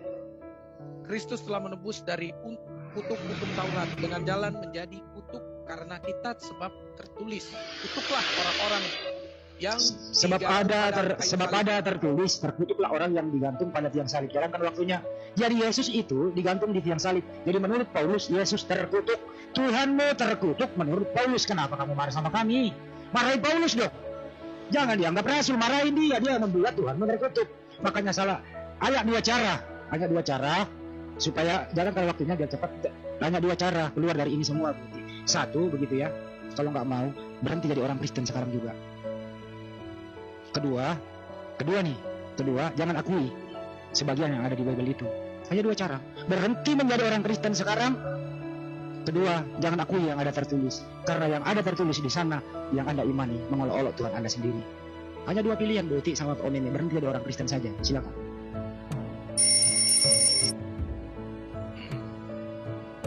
Silakan Buti. Oke, silakan. Meme bos dulu, karena Buti kami. Bentar, saya mute tadi sebentar ya. Jadi jelas ya, Anda hanya, ya semua orang juga melihat, Anda hanya bertahan di kata-kata, di kalimat, di kata kunci yang kalian mau saja, ya kan? Hanya itulah yang bisa kalian bela-belain, yang bisa kalian jadikan sebagai alat ini ya untuk menyanggah. Hanya kata-kata, kalimat, kata kunci yang ingin kalian mau saja, ya. Pak Juma mengatakan bukan kami yang mengolok-olok, tetapi ayatnya sudah ada. Lalu Anda mengatakan sayalah yang harus guling-guling. Itu adalah pernyataan orang-orang yang betul-betul menyangkal dan tidak punya ini ya, daya nalarnya kurang banget ya. Saya sudah memberitahu tadi, ketika orang yang mengolok-ngolok Yesus itu, bahkan mereka minta ampun, mereka memukul dada mereka, bahkan dengan lantang mereka mengatakan, benar dia inilah anak Allah. Benar peristiwa ini adalah sudah dinubuatkan, dan mereka mengaku, mereka menyesali dan minta ampun dosa. Itu artinya bahwa apa yang dilakukan oleh Tuhan Yesus di kayu salib yang kalian ambil sebagai hanya pengolok-ngolokan, itu artinya apa yang dia lakukan itu adalah benar adanya. Karena Yesus mengatakan, aku datang bukan untuk dilayani tetapi untuk melayani dan memberikan nyawaku menjadi tebusan bagi banyak orang ya. Ini konteksnya. Jadi Pak Juma hanya ingin bertahan ya, memanipulasi, mengatakan kamilah yang mengatakan mengolok-olok, padahal sudah dikasih tahu, sudah dijabarkan, itu fakta, satu konteks, satu ayat, satu kitab yang mengatakan peristiwa pengolok-ngolokan itu, di balik itu ada karya besar agung ya, dia telah menanggung kutuk dosa manusia di kayu salib itu. Dan Anda hanya ingin mengolok-ngolok dengan mengatakan kami hanya tahu soal mengolok-ngolok. Ya silakan saja dengan penghujatan yang menentang penguasa yang telah menebus Anda itu ya. Alkitab kami mengatakan bahwa Anda jelas menentang penguasa itu. Bahkan di dalam Sahih Muslim ya, Allahmu juga telah memberikan konsep tentang tebusan. Diriwayatkan dari Abu Musa bahwa Rasulullah bersabda pada hari kiamat Allah akan menyerahkan orang orang Yahudi atau orang Nasrani kepada setiap Muslim. Lalu Allah berfirman kepada Muslim itu, inilah penebusmu dari siksa neraka. Ya, jadi peristiwa penebusan ini juga ditiru-tiru di dalam kitab kalian. Tetapi yang mengatakan di sini adalah manusia menebus manusia, ya. Di kitab kalian juga kalian mempercayai manusia menebus manusia. Tetapi Yesus itu menjadi penebus bagi kami karena dialah Allah itu sendirilah yang menebus kami, ya. Lalu di dalam Galatia ya dikatakan ya bahwa terkutuklah, itu terus diputar-putar, jelas menyatakan bahwa Anda hanya menghujat, ya. Karena ketika saya mengatakan ya bahwa itu semua ada konteksnya di dalam Yudas 1 ayat 4, sebab ternyata ada orang-orang tertentu yang telah masuk menyusup di tengah-tengah kamu, yaitu orang-orang yang telah lama ditentukan untuk dihukum. Mereka adalah orang-orang fasik yang menyalahgunakan kasih karunia Allah untuk melampiaskan hawa nafsu mereka, dan yang menyangkal satu-satunya penguasa dan Tuhan kita Yesus Kristus. Ini tepat ada pada dirimu, ya. Anda itu menyalahgunakan kasih karunia Allah. Kasihnya yang besar yang tergantung di kayu salib itu hanya Anda bertahan dengan mengolok-ngolokkannya, mentertawakannya, dan Alkitab jelas menyatakan bahwa akhir daripada hidup Anda akan berakhir sangat mengenaskan, ya. Itu dia, silakan Pak Mehmet. Iya, sebenarnya saya mau menanggapi tentang hukum Taurat, tapi ini memang waktunya mepet ya. Jadi mungkin saya tanggapi apa ya mungkin ya. Setelah ini ini aja. Apa ini setelah ini kamu ini Meme, setelah itu baru saya lagi ya. Ini saya teruskan aja ya. Ya, kalau dia. Hosea 4 ayat 4 juga mengatakan ya. Dia mengatakan soal persundalan. Oh maaf ya, itu justru menempeleng Anda sendiri. Karena Yesus mengatakan Anda sesat karena di sorga orang tidak kawin dan mengawinkan. Hosea, Yeremia dan ayat-ayat yang Anda bilang cabul itu adalah gambaran para penyembah berhala, persundalan rohani, perzinahan rohani. Dan ketika orang menyembah berhala, ketika orang tidak menyembah Allah yang benar, sorganya adalah kata Yesus, Anda sesat, gitu kan. Di sorga orang tidak kawin dan mengawinkan. Ini justru menggambarkan gambaran diri Anda gitu loh, ya. Andalah yang mempunyai yang tertulis di dalam Hosea ini. Setiap orang yang tidak menyembah Tuhan yang benar, ritual-ritual perhambaan terhadap seksualitas itu nyata sekali, ya. Perhambaan terhadap itu nyata, ya. Itu dia, ya. Jadi jangan bawa-bawa ayat ini, akan saya buka nanti, kalian malu sendiri, ya. Lalu apa lagi tadi itu, ya. Nah, setelah ini nanti Meme sendiri, ya. Lalu dikatakan bahwa kalianlah penjalan hukum Taurat. Masalah. Ya, nanti kalian kamu semua, saya enggak, ya. Kalianlah yang menjalankan hukum Taurat yang mana ketika Nabi Anda tidak satu pun dari ayat yang pertama, hukum yang pertama sampai 10 dipenuhi, semuanya dilanggar oleh nabimu. Saya cuma tidak punya waktu untuk membahasnya, tetapi dia sendiri gagal melaksanakan hukum Taurat, ya. Rasul Handa sendiri gagal melaksanakan itu. Dan hukum Taurat buat Yesus ya ketika dia menggenapi adalah hukum Taurat pengampunan dosa, dan hampir segala sesuatu disucikan menurut hukum Taurat dengan darah, dan tanpa penumpahan darah tidak ada pengampunan. Inilah yang digenapi oleh Yesus, dan inilah yang ditulis oleh Rasul Paulus bahwa Yesus bukan meniadakan hukum Taurat tetapi untuk menggenapinya.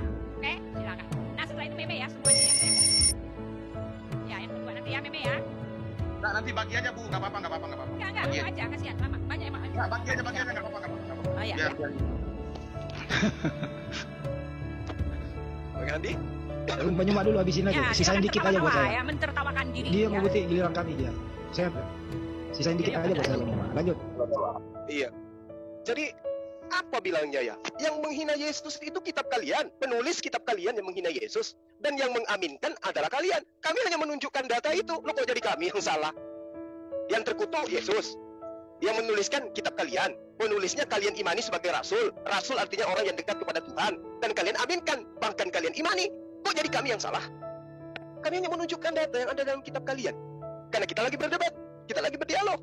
Lalu kemudian ketika Anda mengatakan Hosea 4 itu untuk kami, loh Yesus katanya tidak mengajarkan kawin. Di dalam kitab Wahyu justru Yesus itu ada pelaminan, ada kamar pengantin.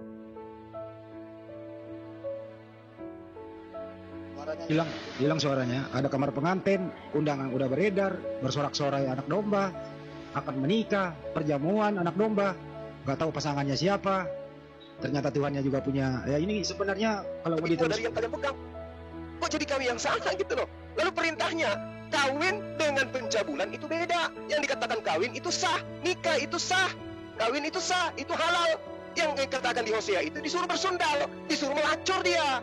Maka jangan heran kalau di dalam agama Anda tidak ada hukum syariat sahnya nikah. Nggak ada. Yang ada ketika seorang meninggalkan ayahnya, ibunya untuk bersatu dengan istrinya, maka dia dikatakan satu. Itu aja. Tapi mana syarat sahnya? Ada nggak? Nggak ada. Oleh karena itu, Anda suka, saya suka, kita punya anak, dikatakan suami istri. Itu dalam kitab kalian, ajaran kalian. Nanti di Indonesia inilah baru ada katakan pesta-pesta kayak begitu, karena niru-niru ajaran kami. Ada yang dikatakan ijab kabul dan seterusnya. Itu dari Islam. Di kitab kalian itu nggak ada yang kayak begitu-begitu. Yang ada suami istri. Kalau dia suka, ya suka, ya suka. Kayak gitulah. Lalu kemudian ajaran kasih. Kasih apa? Anda mau larikan kemana ajaran kasih Anda? Yes, Musa mengatakan, kasih kepada Allah, taat kepada Allah. Taat kepada Allah berarti tidak menghilangkan hukum Torah. Kalau menghilangkan hukum Torah berarti taat kepada Tuhan.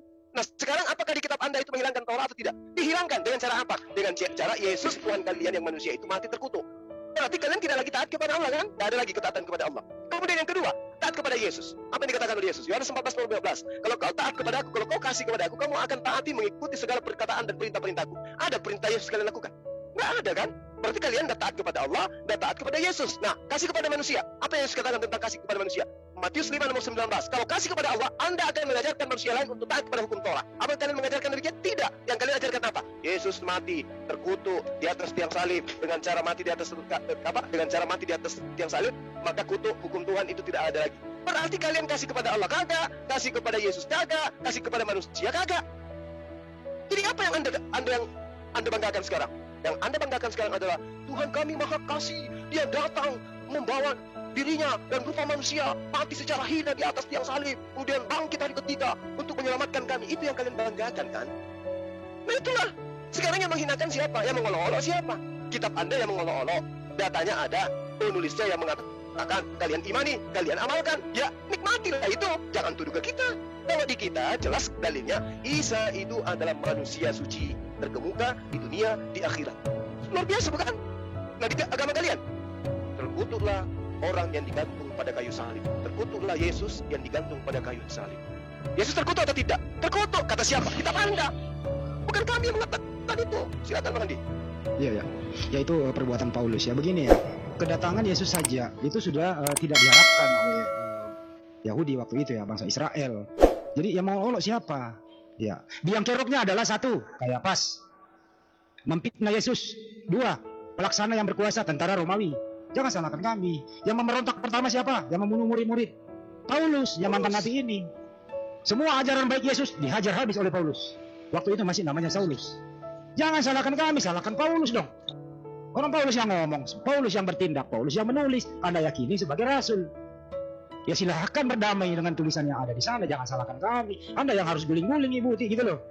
Saya udah kasih opsi. Kalau ingin keluar dari ini semua, berhentilah jadi orang Kristen. Sama Om Meme juga. Tapi kalau Anda masih orang Kristen, harus percaya bahwa Tuhan Anda memang diolok-olok. Ibu berkata, Yesus datang ke muka bumi itu harus menjadi pelayan. Jadi melayani orang, masa Tuhan menjadi melayani orang, diolok-olok, diludahi, ditelanjangi, diikat, dipaku. Nah, siapa yang ngomong ini? Ya di Bible nggak tertulis, ya nikmati saja. Karena apa?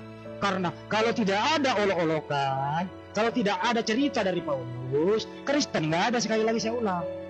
Jadi untuk menghindari kata olok-olok ini, untuk menghindari ini semua, berhentilah menjadi Kristen. Supaya Anda lepas dari ini semua. Kami umat Muslim bebas, tidak pernah masuk di area itu. Terima kasih. Ya, Meme sebentar ya, 1 menit.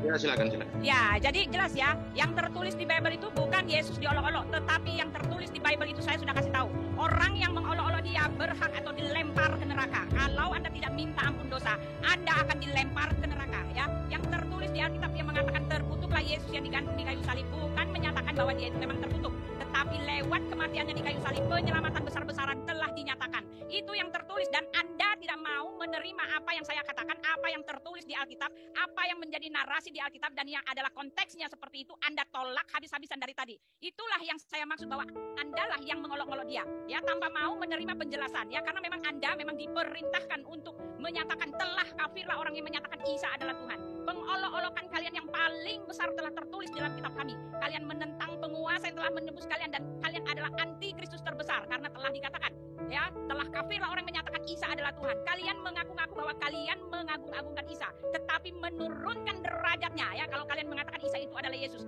kalian menurunkan derajatnya yang hanyalah seorang rasul yang tidak diketahui siapa dia, yang lahir di pohon korma, rasul yang hanya dongeng-dongeng, yang sejarahnya saja sudah dipalsukan gitu kan. Tidak benar sejarahnya yang mengatakan dia lahir di pohon korma. Seperti itu ya. Jadi kalian itu yang harus sadar diri ya. Apa yang tertulis di Alkitab bukan Yesus diolok-olok, tetapi ditulis di situ bahwa semua orang yang mengolok-olok dia, yang menyangkali peristiwa penebusan itu, bahkan Yesus mengatakan semua orang yang menyangkali bahwa dia itu disalib adalah berasal daripada iblis ya. Bahkan dikatakan oleh Yesus ya bahwa berita tentang salib itu memang pembodohan bagi kalian yang tidak mau, yang akan binasa. Jelas ini tertulis, itu yang tertulis, bukan Alkitab menulis bahwa dia diolok-olok.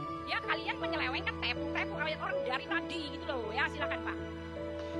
Iya, jadi begini ya, debatas Muslim ini dari tadi memutar-mutar hanya di Galatia 3, di situ aja. Saya sudah menjelaskan, ayat itu maknanya menjadi berubah dengan perjanjian lama dan perjanjian baru. Itu harus dipahami dulu ya. Jadi materinya harus berubah dong, masa putar-putar di situ. Itu yang pertama. Yang kedua saya tanggapi, apakah dengan matinya Yesus di kayu salib, apakah hukum Taurat dibatalkan? Saya katakan tidak. Paulus tidak pernah membatalkan hukum Taurat. Yang harus dipahami Bang Juma dengan Bang Handi, bahwasan hukum Taurat itu secara lahiriah ataupun seremonial itu tidak pernah diberikan kepada bangsa Goim. Bangsa Goim artinya di luar daripada bangsa Israel. Pasti Bang Handi ataupun Bang Jul mau tahu ayatnya. Saya akan jelaskan. Saya akan paparkan secara detail. Bahwasan hukum Taurat secara lahiriah ataupun secara seremonial bukan diperuntukkan kepada bangsa Goim, dalam arti bukan bangsa Israel. Mazmur 147, 19-20. Dengar baik-baik ya, pasang kuping baik-baik. Kuping, bukan kuping. Ini Mazmur Daud, ditulis oleh Daud ya. Ia memberitakan firman-Nya kepada Yakub, ketetapan-ketetapannya dan hukum-hukumnya kepada Israel. Ia tidak berbuat demikian kepada segala bangsa, dan hukum-hukumnya tidak mereka kenal. Haleluya. Maleaki 4 ayat 4, apa bunyinya di situ? Pahami dengan baik, pasang kuping dengan baik. Maleaki 4 ayat 4. Ingatlah kepada Taurat yang telah kuperintahkan kepada Musa hambaku di Gunung Horeb untuk disampaikan kepada seluruh Israel, yakni ketetapan-ketetapan dan hukum-hukum. Dan memang hukum Taurat secara lahiriah ataupun seremonial itu tidak akan pernah diberikan kepada bangsa lain. Di Mazmur 147, 19-20 tadi itu sangat dijelaskan. Apakah Paulus membatalkan hukum Taurat? Saya katakan 0 bulat, tidak ada Pak. Tidak akan pernah kalian temukan Paulus membatalkan hukum Taurat, tidak ada. Jadi kalau hukum Taurat itu tidak diperuntukkan kepada kami. Kami dulu itu adalah bangsa Goim, nenek moyang kami adalah Goim yang tidak mengenal Allah. Tetapi dengan kedatangan Yesus Kristus inilah kami yang bangsa Goim ini kembali kepada Allah, kembali kepada Sang Pencipta. Lalu Bang Juma mengatakan perintah-perintah apa saja yang diikuti oleh orang Kristen. Wah, saya katakan luar biasa Pak kalau perintah Yesus yang akan diikuti. Luar biasa. Yesus mengatakan di Matius 8, 19-20, pergilah dan baptislah dalam nama Bapa, Anak dan Roh Kudus. Nah kami memberikan diri kami untuk dibaptis, maka kami mengikuti perintah Yesus. Yesus mengatakan, beritakanlah Injil ke seluruh dunia. Siapa yang percaya akan dibaptis, siapa yang tidak percaya akan dihukum. Siapa yang percaya Injil? Kami Pak. Lalu ketika kami percaya Injil, apa upahnya? Oh luar biasa. Ketika kami mengikuti apa yang diperintahkan oleh Yesus, maka upahnya sangat luar biasa. Upahnya di mana? Halo? Kok hilang Pak? Oh bentar, sampai. Nah, ketika kami mengikuti apa yang diperintahkan oleh Yesus, upahnya apa Pak? Oh upahnya tertulis di Yohanes 11:25. Apa? Terkonfirmasi di situ. Jawab Yesus, akulah kebangkitan dan hidup.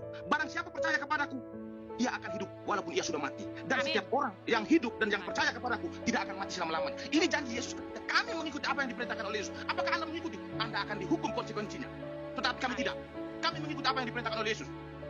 Jadi kalau berkaitan dengan perintah-perintah Yesus, katakan 100% kami sebagai orang Kristen, kami mengimaninya. Tetapi Anda menolak. Anda hanya mengimani satu ayat untuk menentang Tuhan Yesus. Amin. Aduh, Ya sudah ya, cukup ya, udah kelamaan. Saya mau mengajar. mulai lawakan muncul ini. Bapak Ya, Ibu, jadi sudahlah. gini. Berapa lama nih? Enggak, kita tentukan berapa lama. Sekali lagi aja ya Pak. Udah kelamaan.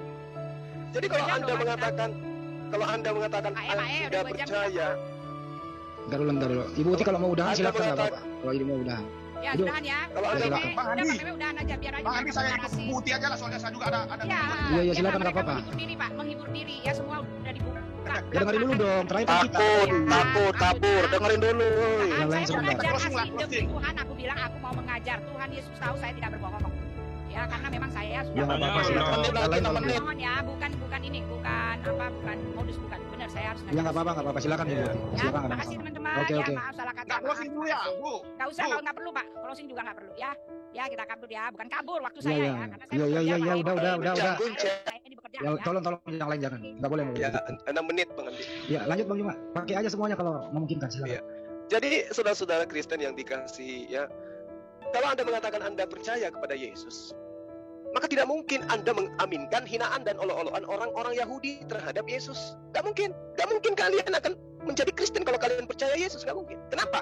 Di kitab yang kalian tenteng, Yesus minta dimuliakan. Ya Bapak, permuliakanlah aku. Kira-kira doa Yesus dikabulkan nggak? Dikabulkan. Dikabulkan. Berarti Yesus itu dimuliakan. Kalau dimuliakan, pantas nggak dia dikutuk? Nggak pantas. Oh iya, belajar. Kalian itu harus belajar gitu loh. Jadi ya, kalian itulah yang menghinakan Yesus. Siapa percaya kepada aku, dia akan mendapatkan pertolongan. Kalau kalian percaya, mustahil kalian jadi Kristen. Justru karena kalian tidak percaya Yesus, kalian Kristen. Pahami itu. Kalau kalian percaya kepada Yesus, kata Yesus nih di dalam Yohanes 14, engkau akan melakukan pekerjaan-pekerjaan yang aku lakukan. Yesus hukum Tauratnya itu lengkap dia, tidak bercacat dia. Dia adalah praktis Yudaism yang taat kepada hukum Taurat. Kalian tidak. Kalian hidup di atas poin-poin pengajaran yang muncul kemudian yang mengatakan Yesus itu terkutuk karena menebus kalian dari hukum Taurat. Nah, coba kita lihat. Teliti dengan jeli. Bagaimana kemudian penjelimet perkataan Anda dengan apa yang Anda praktekkan dalam setiap hari. Anda mengatakan yang dihapuskan itu hanya seremonial, tapi yang lainnya kagak. Wow! Pendiri agama kalian mengatakan di dalam Efesus 2 nomor 15, dengan matinya Yesus, kemudian dia bangkit untuk kemudian membatalkan, menghapuskan hukum Taurat bersama dengan segala ketentuan dan ketetapan yang ada di dalamnya. Makanya sekarang kalian itu Tuhannya lebih dari satu. Karena ketetapannya adalah satu, tapi karena sudah dibatalkan, boleh 3, boleh 2, boleh 5, boleh seterusnya dan seterusnya, terserah kamu. Lalu kemudian ketika perintahnya, jangan berzina, kalian melakukan apa boleh, karena semua ketentuan itu sudah dibatalkan. Inilah yang lucu di ajaran kalian itu. Lalu kemudian seakan-akan kamu itu tersakiti dengan kita membawa data. Lah, bukankah tema kita Tuhan mana yang diolok-olok? Tidak ada di kami olok-olok Tuhan. Yang ada kami memuliakan Nabi Isa. Kemudian kami berupaya menyadarkan kalian bahwa jalan yang kalian tempuh itu adalah jalan mengaminkan dan mengamini penghinaan terhadap Yesus. Lalu kalian mengatakan, yang percaya akan diselamatkan. Betul, tapi apakah kalian percaya? Kalau kalian percaya, kalian akan mengatakan, oh ternyata Yesus hanya untuk Bani Israel. Kalau kalian mengatakan, oh tidak, Yesus mengatakan dalam Matius 28, nomor 19-20, apa yang dikatakan oleh Yesus di sana? Apa yang dikatakan oleh Yesus? Coba Bang Andi bisa enggak nomor 20-nya dari Matius 28 itu? Bisa screen aja. Silakan Bang Andi, supaya orang-orang ini bisa tersadarkan. Ada bisa saya screen nggak? Ini untuk hapus saja. Pendek. Habis itu kita yang salah gitu loh. Karena ini waktu kita nggak perlu pakai timer kan. Mereka kini harus edukasi ya. Iya. Silakan tunjukkan kepada saya Matius 28 nomor 20 yang Anda bawa tadi itu. Saudara siapa? Meme Bos. Profesor Meme Bos. Matius 28 20. Ya. Jadi dikatakan di sana, dan ajarlah mereka melakukan sesuatu yang telah kuperintahkan kepadamu. Emang siapa yang memerintahkan kalian untuk mengajarkan manusia menyembah kepada Yesus? Siapa? Hah? Siapa yang mengajarkan kalian untuk ibadah hari Minggu? Siapa? Siapa yang memerintahkan kalian untuk tidak bersunat? Siapa? Paulus. Ada aja. Jadi Paulus kalau Anda berkata, jika kamu mengingatkan dirimu, Kristus tidak berguna lagi. Nah, itu perintah Yesus. Perintah Paulus. Bukan, itu perintah Paulus. Makanya Kristen itu kubilang adalah agama yang dibentuk oleh ahli kitab yang sudah Yesus ramalkan di dalam Matius 23 nomor 15. Dan Musa juga ramalkan di dalam di dalam Ulangan 18 nomor 19. Itu yang perlu Anda paham, bahwa seorang nabi atau pengajar palsu akan datang mengajarkan sesuatu yang tidak terjadi, bukan dari firman Tuhan. Paulus mengaku kok, apa yang aku tuliskan adalah bukan sebagai firman Tuhan, tetapi orang yang bodoh yang ingin bermegah. Itu perkataan siapa? Paulus. Lalu kemudian data akuratnya, simpelnya, Yesus mengatakan segala firman yang engkau berikan kepadaku telah aku sampaikan. Sudah aku sampaikan, telah aku sampaikan. Itu pekerjaan yang masa lampau. Ketika Yesus masih ada di bumi, Yesus telah menyampaikan segala firman itu. Injilnya sudah dia beritakan. Nah, apakah Paulus sudah ada menulis di situ? Lukas dan seterusnya belum ada. Berarti tulisan-tulisan yang mereka tuliskan itu bukan firman yang Yesus beritakan, tetapi hasil penyelidikan mereka sendiri. Dan itulah yang Anda imani hari ini. Maka yang akan dihakimi bukan kami, Anda yang akan dihakimi. Masa masih kurang? Yang bermujizat dengan nama Yesus siapa? Kalian. Yang bernubuat dengan nama Yesus siapa? Kalian. Yang mengusir setan dengan nama Yesus siapa? Kalian. Emang kalian nggak tahu bahwa kami paham ketika kalian berjalan di Enggak, ini kan sebentar. Karena Meme Bos masih mau. Oh, aku kira mau closing tadi. Udahlah, nggak apa-apa lah, biar saya izin keluar lah. Oh, kalau mau silakan aja. Beri aja kesempatan Bang Juma dia habis ini. Ya, silakan. Ya, silakan Meme, silakan. Kan Bang, saya pikir kita mau closing tadi. Saya kira tadi Udahlah, udah. kalau gitu Bang Andi, tutup aja Bang Andi. Enggak usah, nanti aja. Bang Meme mau closing silakan, dikasih waktu dong. Kita adil di sini. Bang Meme ada mau disampaikan? Boleh. Ya, silakan. Iya, jadi berkaitan dengan Yesus dikatakan mati terkutuk di kayu salib, itu secara literal memang tidak ada bahwasan Yesus itu langsung mati terkutuk, tetapi itu bahwasan kalau orang yang mati terkutuk bahwasan kalau orang mati di tiang salib itu maknanya adalah terkutuk, tapi tidak secara literal bahwasan Yesus itu mati langsung dikutuk, tidak. Jadi itu adalah sebuah pergantian makna ya, harus dipahami dulu. Jadi ketika Yesus dikatakan mati terkutuk, ataupun Yesus dihina, ataupun diludahi, ataupun dicambuk, saya katakan itu adalah sebuah konsep Allah. Ini adalah sebuah rancangan ataupun nubuatan-nubuatan yang sudah dibuatkan oleh Tuhan itu sendiri. Contoh ketika Yesus dicambuk, Yesus dihina, Yesus diolok-olok. Sebenarnya itu adalah sebuah bentuk kasih yang dilakukan oleh Yesus kepada umat manusia. Ataupun sebuah bentuk teladan. Apakah manusia ini masih mempunyai moral atau tidak? Contoh, ketika di zaman Nuh, Tuhan menenggelamkan bumi, alasannya bahwasan manusia moralnya sudah rusak. Manusia itu berzina, lelaki sesama lelaki, perempuan sesama perempuan. Lisan manusia sudah tidak baik lagi, memaki orang lain, menghina orang lain. Maka moral manusia itu sudah rusak. Maka ketika Yesus ada di dunia, Yesus ingin menguji manusia tersebut, apakah moral mereka ini sudah berubah atau masih tetap seperti nenek moyang mereka? Apakah mereka masih suka menghina? Apakah mereka masih suka mencaci maki? Maka ketika mereka melakukan itu, Yesus diam saja. Ketika mereka mencambuk, meludahi Yesus. Dalam arti di sini, manusia belum sadar dan moral manusia itu masih rusak. Ini salah satu bentuk pengujian kepada manusia. Apakah manusia ini sudah sadar belum? Kok nenek moyang kalian dulu itu ditenggelamkan bumi ini gara-gara moralnya rusak. Tetapi Tuhan sudah berjanji bahwa dia tidak akan lagi menenggelamkan bumi. Tetapi kok anak cucunya Nuh ini masih rusak moralnya? Maka Yesus ketika dia berada di bumi itu, dia ingin menguji. Di situ dia tunjukkan teladan kepada umat manusia sekalian. Sekalian dia tunjuk teladan. Ternyata pada zaman Yesus moral manusia masih rusak, Pak. Rusak moral. Maka salah satu bentuk penghinaan seperti diludah, dipukul, ditendang, Yesus biarkan saja karena manusia belum berubah, moralnya masih rusak. Maka untuk menyempurnakan, untuk memperbaikan moral-moral yang atau untuk memperbaiki moral-moral yang rusak pada zaman Yesus, dengan apa Yesus kata? Apa yang masuk ke dalam mulutmu tidak akan menjadi najis. Karena itu akan masuk ke dalam mulutmu dan akan buang ke jambang. Tetapi apa yang keluar dari dalam mulutmu itu akan menjadi najis karena itu berasal dari hati. Nah, di sini Yesus menegakkan kembali moral itu harus diperbaiki moral. Yesus mengatakan pergilah.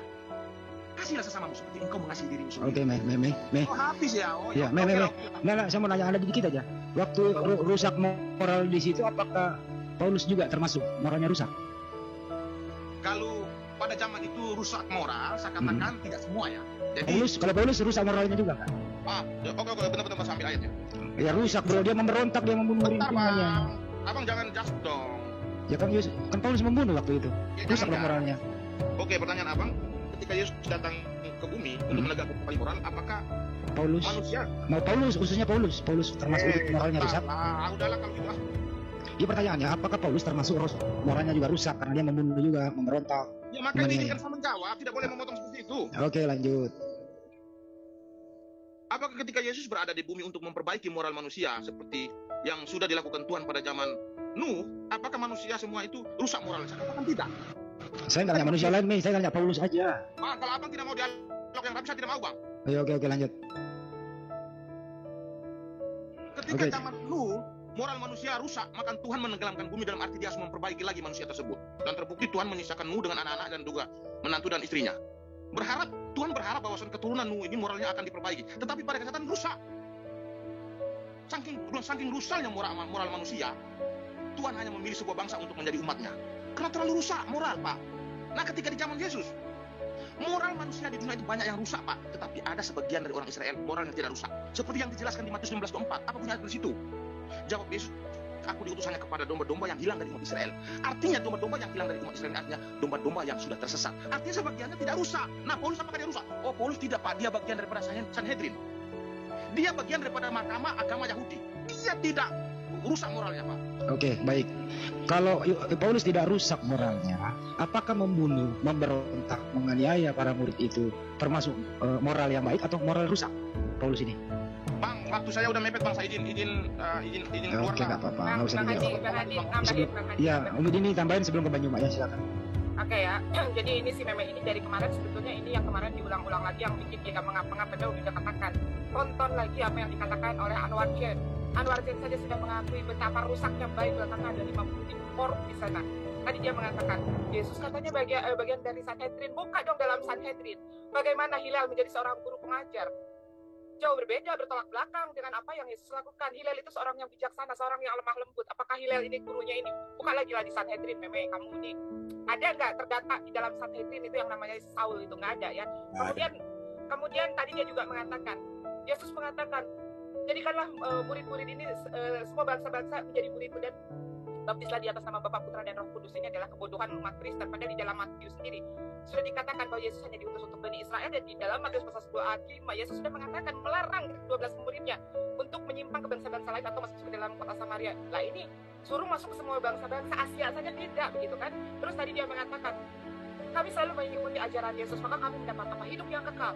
Ayo tadi terusin ayatnya. Yesus mengatakan inilah hidup yang kekal itu, mereka mengenal engkau satu-satunya Allah yang benar dan mengenal Yesus Kristus yang telah engkau utus. Ya, jadi bukan Yesus yang kata si Meme, Allah itu datang menjadi manusia. Yesus kemudian dia mau memperingatkan orang-orang Israel ya, yang telah menyimpang jauh dari ajaran Torah. Nah seperti itu ini si Meme ulang lagi yang kemarin. Padahal dia kemarin udah mengap-ngap sampai kabur.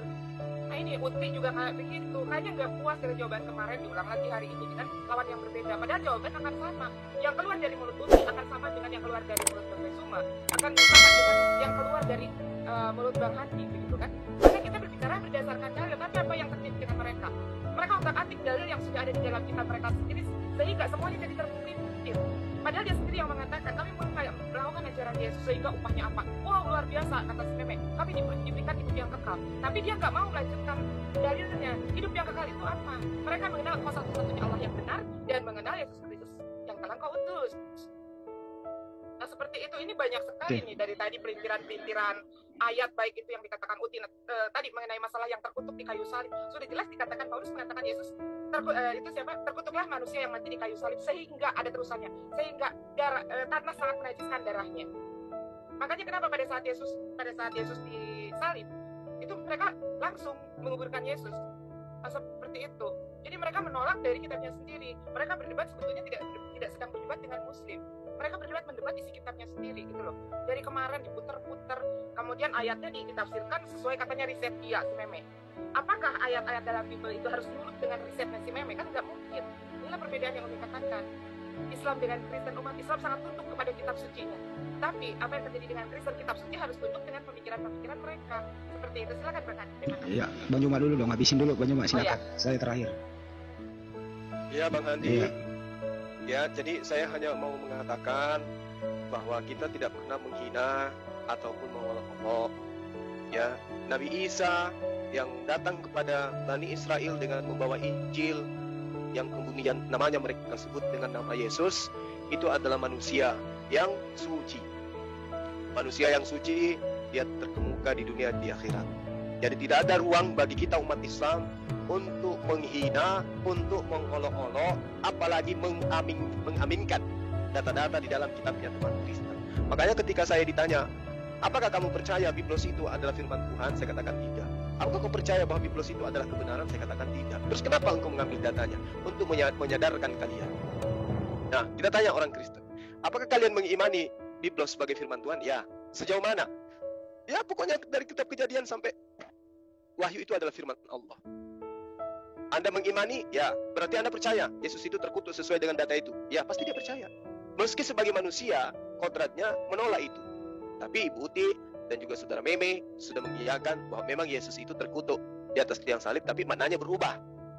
Setelah Yesus itu maknanya berubah, kata dia. Ini adalah kemudian asumsi ya, dikarenakan karena mereka ya tertampar oleh dalil dalam kitab mereka. Saya hanya berpesan, Yakobus 1 nomor 13. Apabila seorang dicobai, janganlah ia berkata, pencobaan ini dari Allah, sebab Allah tidak dapat dicobai oleh yang jahat, dan ia sendiri tidak mencobai siapapun. Jadi yang dicobai di padang gurun itu, yang dipopong itu, yang dibawa ke bumbung bait Allah itu bukan Allah, tapi manusia yang dikaruniai nikmat kenabian kepadanya. Sekira begitu dari saya, sahabat-sahabat. Terima kasih Bang Hadi, Indah Umi, terima kasih. Kemudian netizen juga luar biasa ya. Kita akhiri, saya pamit. Assalamualaikum warahmatullahi wabarakatuh. Salam. Waalaikumsalam warahmatullahi wabarakatuh. Saya lagi dikit sebelum saya kembali ke moderator. Topik ini sebenarnya topik nekat Meme Bos sama Ibu Uti, karena topik ini saya dengan Bang Juma itu membicarakan atau berbicara sesuai data yang ada di Bible. Jadi sekali lagi kan, bukan kami umat muslim yang mengolok-olok yang ada di Bible itu, bukan kami. Karena menurut yang diterangkan Bang Juma tadi, Nabi Isa alaihissalam itu sangat kami hormati. Kita imani sebagai umat Islam. Yang mengolok-olok, yang dimaksud dengan Tuhannya mereka yang bernama Yesus itu, sebagaimana Meme berkata, ini nubuatan dari Tuhan untuk mengolok-olok Tuhan. Ini pernyataan Meme, sadis banget itu.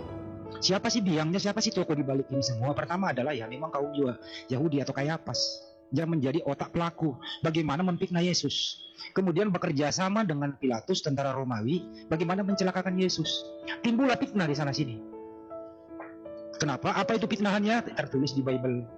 Diolok-olok, diludahi, dibantai, dan seterusnya dan seterusnya. Tertulis di Bible. Terakhir Paulus itu bukan hanya dengan tulisan mengolok-olok Yesus dengan mengatakan terkutuk, tapi aksi juga.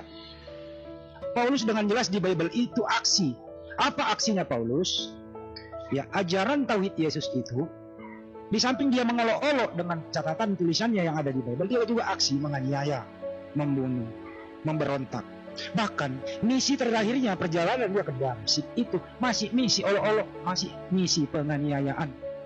Tapi setelah sampai di Damsyik, direbahkan dia, kemudian dibutahkan matanya, terus dia bertanya, siapakah engkau Tuhan?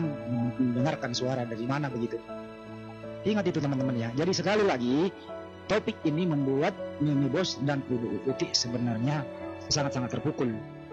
Sangat-sangat terpukul. Karena apa? Apa yang kami suguhkan teman-teman semua, yang disuguhkan oleh Guru Juma itu, tidak ada olok-olok dari kami. Kami hanya membacakan apa yang tertulis di sana. Sekali lagi, yang mengolok-olok itu adalah yang ada di Bible. Siapakah orangnya? Di antaranya tadi saya sebutkan tadi. Ada yang berupa tulisan, ada yang berupa aksi. Siapa yang beraksi? Yaitu Paulus tadi itu. Masih waktu bernama Saulus, kemudian Saulus ini kemudian juga di sidang Felix itu divonis 2 tahun di penjara. Itulah teman-teman. Jadi makanya tadi Meme itu nggak bisa menjawab apakah membunuh, apakah memberontak termasuk moral yang baik atau bagaimana, dia nggak bisa jawab. Kenapa? Maju kena, mundur kena. Kalau dia mengatakan membunuh itu moral yang baik, artinya Paulus lolos. Tapi ini nggak masuk akal. Yang namanya membunuh menganiaya itu bukan moral yang baik. Gitu loh. Itulah makanya sulit untuk dijawab. Terima kasih dari saya. Apabila ada keliru mohon dimaafkan. Terima kasih. Kembali ke moderator. Oke, makasih banyak saudaraku Bung Handi dan Guru Unda Suma. Demikian pula terima kasih kepada Umi dan dari Ibu Uti Watimena dan Bung Meme Bos atas perbincangan dan dialog debat kita pada siang sampai sore hari ini. Semoga para pendengar di mana saja berada bisa mengambil hikmah bahwa siapakah Tuhan yang diolok-olok. Tentu para penelitian lah yang menilai. Kita cuma membuatkan sesuai data dari kitab masing-masing. Saya kira demikian. Permohonan maaf dari kami dan seluruh para Iwan Villa yang ada di Zoom ini, dan kepada netizen mohon maaf kalau ada hal-hal yang kurang berkenan. Terima kasih semua atas perhatiannya. Mari kita sama-sama menutup pertemuan ini dengan mengucapkan subhanallahumma bihamdika asyhadu an la ilaha illa anta astaghfiruka wa atubu ilaik. Wabillahi taufiq wal hidayah. Assalamualaikum warahmatullahi wabarakatuh. Waalaikumsalam warahmatullahi wabarakatuh. Kita tutup dulu teman-teman semua, baru kita lanjut lagi. Waalaikumsalam warahmatullahi wabarakatuh. Oke, baik saudaraku yang terkasih di dalam nama Tuhan Yesus, kita bersama-sama telah melihat serta menyaksikan bagaimana keberlangsungan suatu diskusi atau debat yang sangat menarik dari teman-teman para apologet Kristen yang terus berusaha untuk mematahkan dan membantah setiap tuduhan dan narasi liar dari seorang Ustadz Suma dan bersama dengan rekannya itu Andi Celebes. Ya, kita melihat serta kita juga menyaksikan bagaimana ketika mereka mengangkat suatu tema tentang siapa yang mengolok-olok atau siapa yang diolok-olok, mereka mengatakan bahwa bukan mereka yang mengolok-olok. Mereka tidak pernah mengolok-olok tentang Yesus Kristus sendiri. Tapi kalau kita mendengar kalau saudara-saudara pernah menyaksikan banyak video dari Ustadz Suma dan Andi Celebes yang ketika mereka membahas pribadi Yesus Kristus itu sendiri, mereka selalu saja mengeluarkan perkataan-perkataan atau narasi yang tidak seharusnya mereka sampaikan, apalagi Uniriva, ya. Tapi entah mengapa ketika di diskusi ini mereka berani mengatakan bahwa mereka tidak pernah mengolok-olok seperti itu. Entah mereka sadar atau tidak sadar bahwa mereka pernah melakukan hal seperti itu, pernah berkata tentang yang tidak-tidak tentang Yesus Kristus seperti itu. Entah mereka sadari atau mereka tidak sadari, tapi seharusnya ketika mereka berkata atau menyampaikan suatu narasi bahwa mereka tidak pernah mengolok-olok, tapi padahal di video yang lainnya mereka mengolok-olok, bagaimana dengan perasaan mereka seperti itu? Bagaimana dengan umat yang menyaksikan dan pernah mendengar bahwa Ustadz Suma ini pernah mengolok-olok seperti itu, ya? Dan memang betul yang dikatakan oleh teman-teman para apologet Kristen ini, Suma ini dia tidak sadar seperti itu. Apakah ketika dia membahas tentang pribadi Yesus itu di luar kesadarannya, atau dia membahas secara sadar seperti itu, ya? Karena apa ya? Karena memang setiap narasi yang dibangun oleh Ustadz Suma dan Andi Celebes ketika mereka mengangkat satu ayat Alkitab, seperti yang dikatakan oleh para apologet Kristen, mereka hanya mengambil satu ayat tanpa mereka membaca seluruh konteks teks dari pasal yang mereka bawakan itu, pasal atau ayat yang mereka jadikan bahan untuk menyerang iman Kristen seperti itu. Dalam artian bahwa mereka hanya mengambil satu bagian yang menguntungkan untuk mereka dan kemudian mereka tafsirkan secara liar menggunakan data-data yang bisa dikatakan sesat, dan itu mereka gunakan untuk menyerang kekristenan seperti itu. Kalau kita melihat serta mendengarkan, sebenarnya dari sini kita sudah bisa menebak bagaimana kemampuan dari seorang Ustadz Suma dan Andi Celebes dalam memahami dan mengerti tentang firman Tuhan itu sendiri. Karena kalau kita mendengarkan setiap narasi mereka, setiap argumentasi mereka, pasti akan jauh dari kebenaran yang sesungguhnya. Dalam artian mereka berusaha untuk terus memutarbalikkan kebenaran yang ada di dalam firman Tuhan itu sendiri. Dan ketika para teman-teman para apologet Kristen mulai membahas tentang iman mereka, tentang ajaran mereka, mereka pasti akan framing dan akan kembali lagi membahas tentang kekristenan seperti itu. Emang ada apa sepertinya ya? Seperti itu. Karena kita tidak tahu ya, kita tidak pernah tahu apa sih sebenarnya yang dimau oleh Ustadz Suma ini seperti. Karena kalau kita melihat sebenarnya setiap narasi, setiap data yang dibawakan oleh teman-teman para apologet Kristen itu sudah sangat jelas. Itu sudah sangat jelas mematikan setiap narasi bahkan tuduhan liar dari Ustadz Suma dan juga Andi Celebes ini seperti itu. Karena ya kalau saudara mendengarkan setiap narasi mereka, setiap argumentasi mereka ketika mereka membawa-bawa firman Tuhan seperti itu, ketika mereka membahas tentang pribadi Yesus, pasti tidak akan pernah sesuai dengan kebenaran firman Tuhan itu sendiri yang ada di dalam Alkitab. Coba saudara perhatikan ketika mereka mengangkat ayat, mereka selalu hanya membahas satu ayat atau tidak membahas satu perikop atau keseluruhan pasal dari teks tersebut yang mereka bawa. Padahal kalau mereka membaca keseluruhan teks, tidak hanya berfokus pada satu ayat, mereka pasti akan mengerti, memahami maksud dan tujuan dari ayat tersebut. Seperti itu loh Ustadz Suma. Makanya mungkin ya memang niat mereka membaca Alkitab itu bukan untuk mencari kebenaran, karena memang hanya untuk mencari kesalahan di dalam firman itu yang pada dasarnya memang tidak ada kesalahan di dalam firman itu sendiri. Seperti itu. Ya, tapi ya kita hanya bisa berdoalah supaya firman yang mereka selalu putar balikan itu boleh mengubahkan kehidupan mereka, supaya mereka boleh melihat bagaimana ketika kebenaran itu dibukakan, melihat bagaimana keselamatan itu disediakan oleh Allah melalui pribadi Yesus Kristus.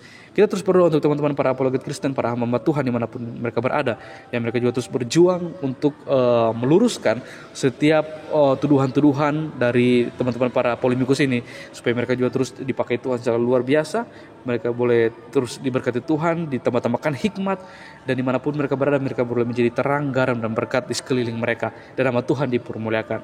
Oke sahabatku, saudaraku, mungkin sekian video dari saya di hari ini. Sampai berjumpa di video-video saya yang selanjutnya. Kiranya Tuhan Yesus memberkati kita semua.